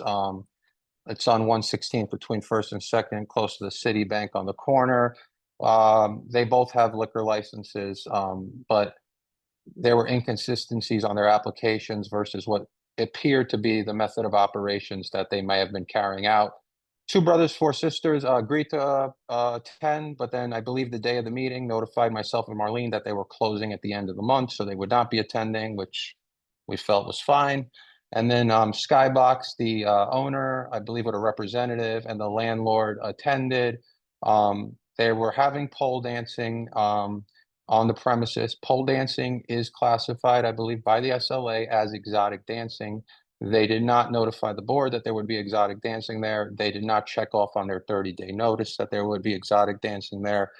So they, as far as I know, they definitely didn't notify us, and I'm pretty sure they didn't notify the SLA about exotic dancing. Quickly, they've said they've taken the poll out.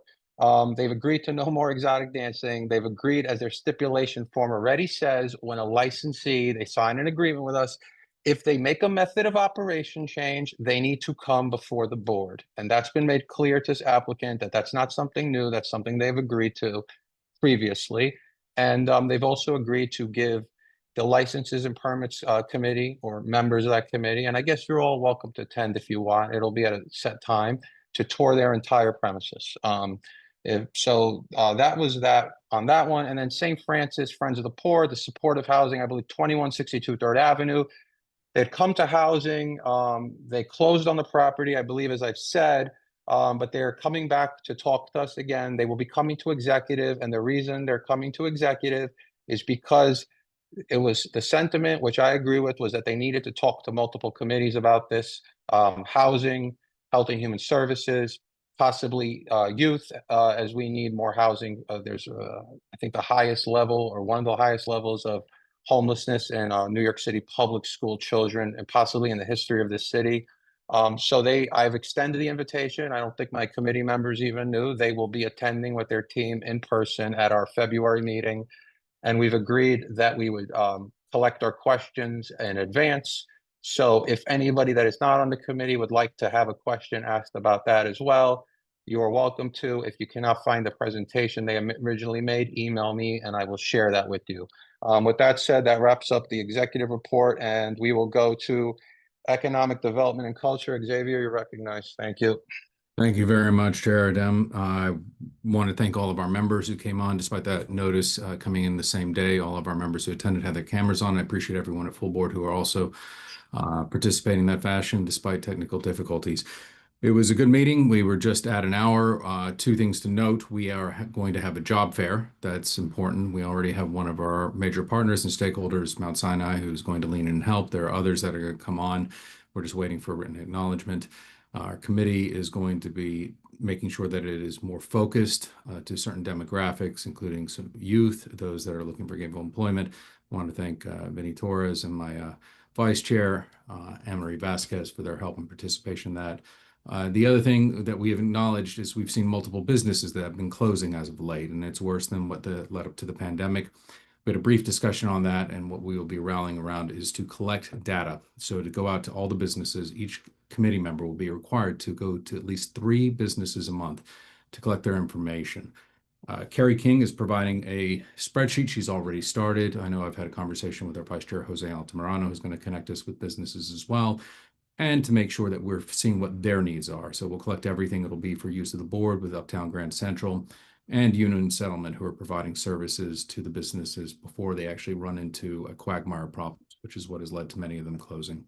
Those are the main items to note. I invite you to come to our committee meeting next month, and thank you very much for your time. Thank you, Xavier. Do I have a question? Go ahead, Nye.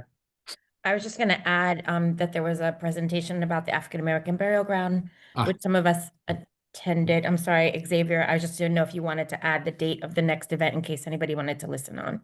Yes, would you please let us know when the next meeting is? We haven't had the minutes produced since we just had the meeting yesterday. No worries, here to back you up, Chair. Thank you. The African American Burial Ground did a Zoom yesterday at 6 p.m. Their next event is at 3 p.m. on February 2nd via Zoom. I will make sure to share that with the staff and our committee chair as well as the board chair, and hopefully that can be included in some sort of communication to everyone here vis-a-vis the minutes or otherwise, so we can all stay engaged and involved in that important project. Thank you, Nye. Asher, final question. Go ahead. Floor is yours. More just a comment that I would like for there to be some communication between youth and education and economic development and culture as you go on discussing some of the youth employment opportunities, especially as summer's coming along. Of course, as always, the door is open. Wonderful. That'd be great. Thank you for bringing that up, Asher. Thank you for agreeing, Xavier. That'll wrap up the committee reports. We will move to old business. Board members, if you have any old business to say, please raise your hand and wait to be recognized. Does anyone have any old business? Okay, great. Seeing no old business, we'll move on to new business. Board members, if you have any new business to say, please raise your hand and wait to be recognized. Okay, great. We'll move to the elected official representatives. Wait, Beverly, new business? Yes, new business.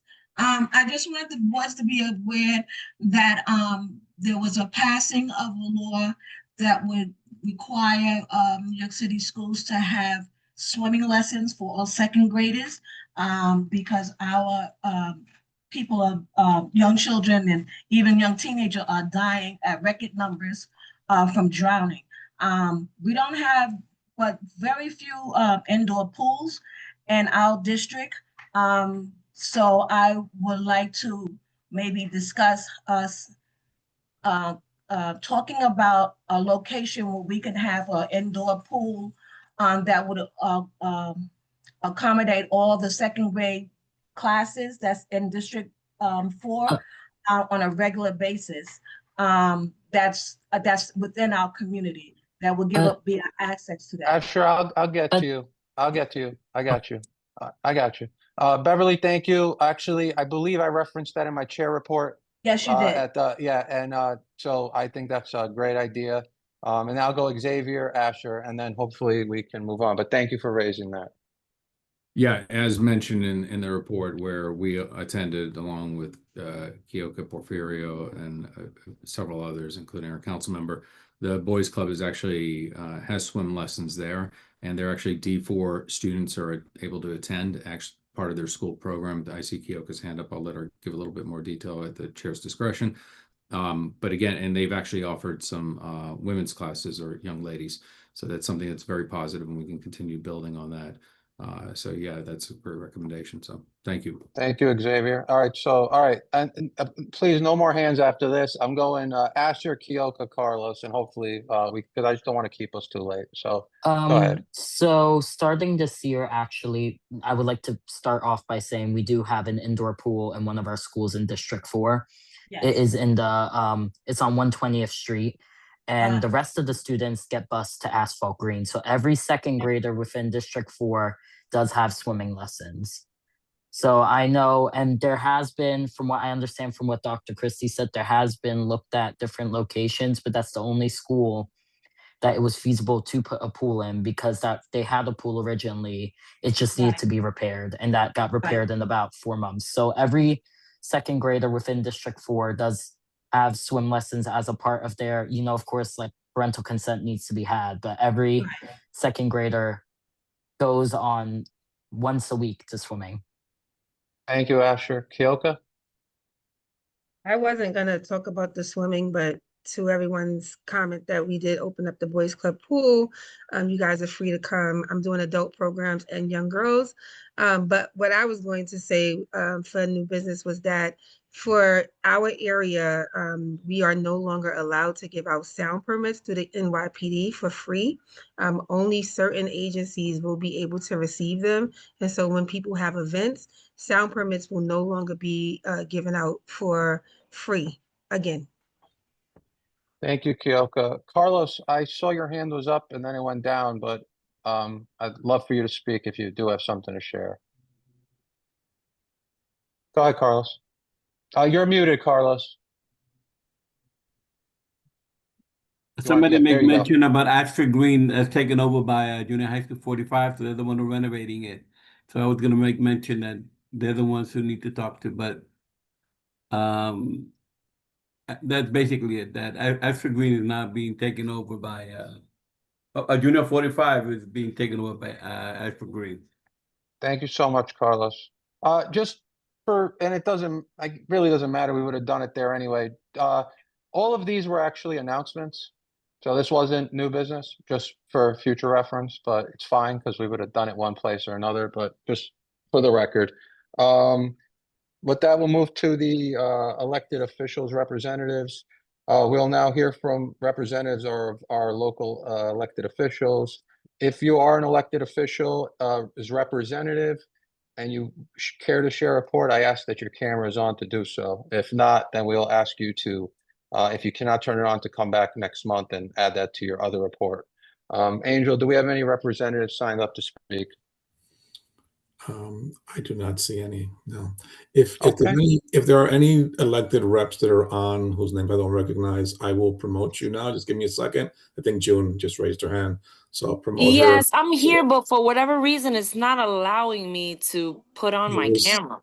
I was just about to say that I'm going to promote you so that we can see your camera. All right, 1 second. Okay. There you go.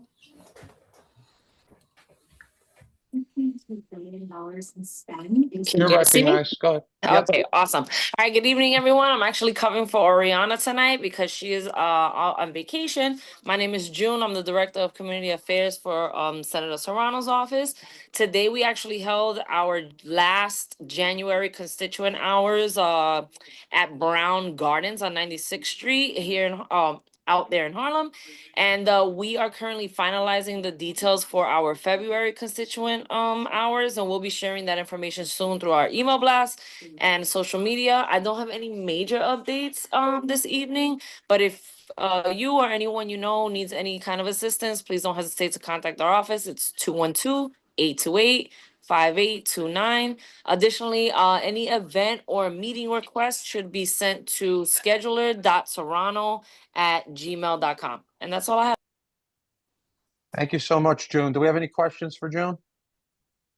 Okay, seeing no hands. Angel, do we have anyone else signed up? I see no one else. Okay, great. We will move to announcements. Does anyone have any announcements? Okay. Nine. have one. Oh, sorry, Jewel. Okay. It's Jewel, do Jewel. you? Jewel? Let Jewel.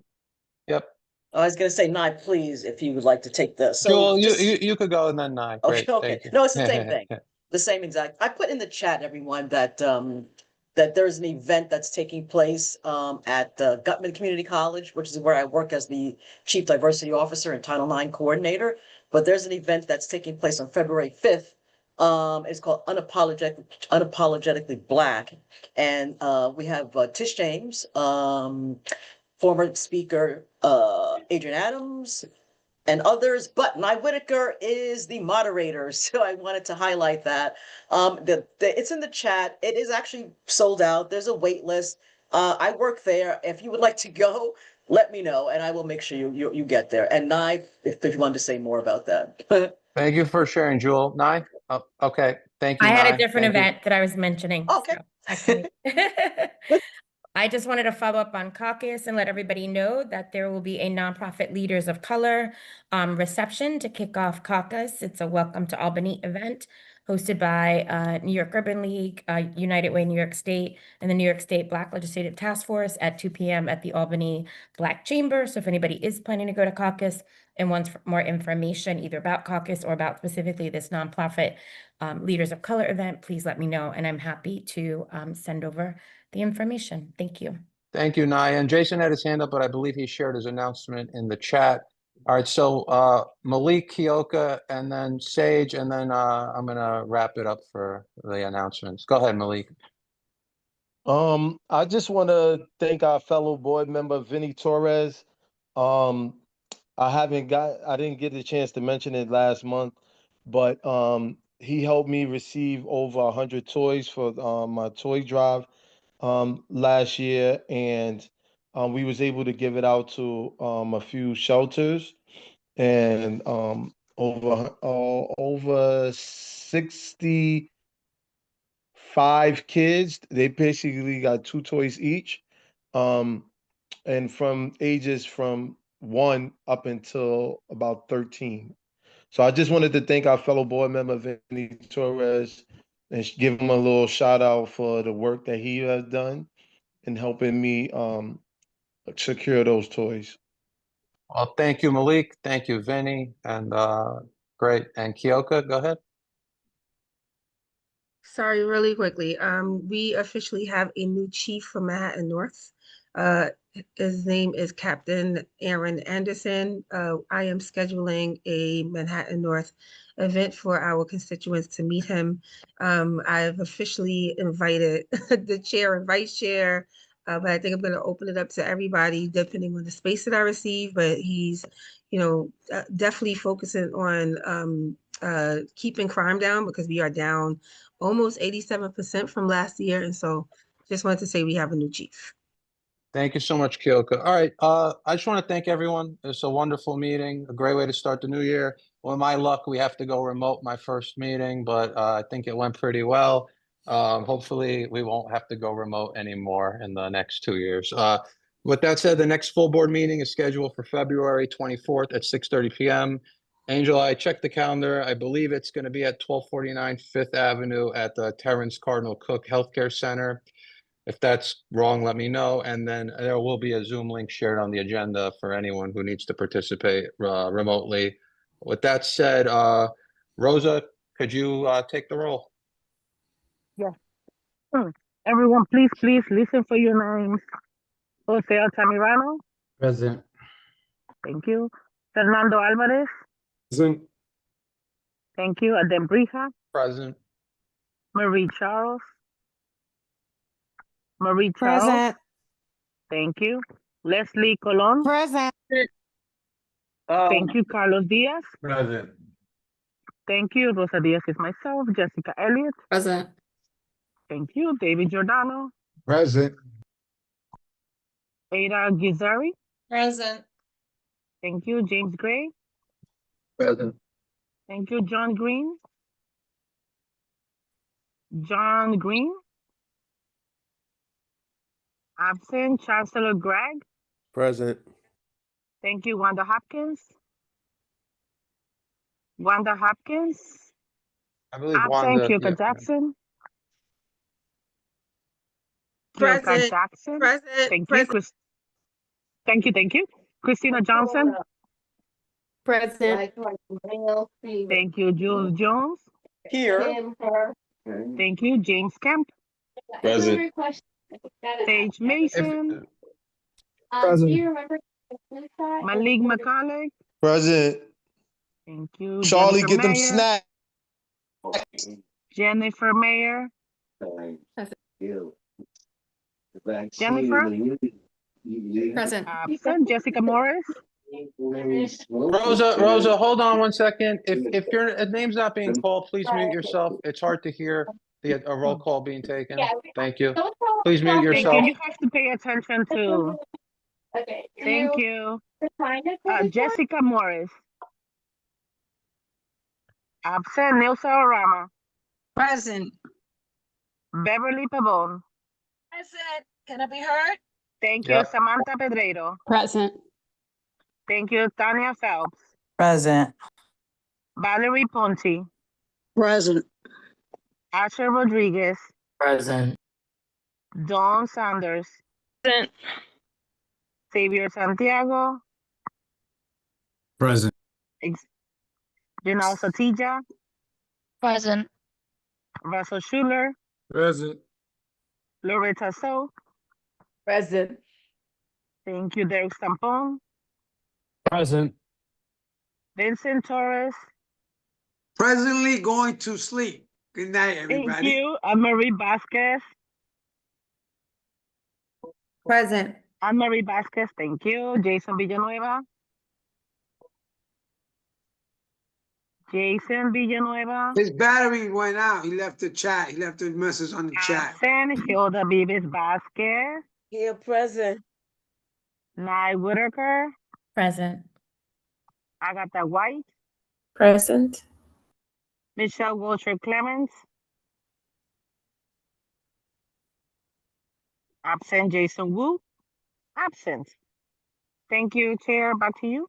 Thank you, Rosa. All right, if there are no objections, we will adjourn the meeting. Seeing no further business, the meeting is adjourned at 9:41 p.m. Thank you, everyone. Have a wonderful evening. We'll see you soon. Enjoy the rest of your week, guys. Great meeting at them. Great job, Thank guys. you. Yes, Thank you. Bye. congratulations. Have a good Thank night. you. Bye.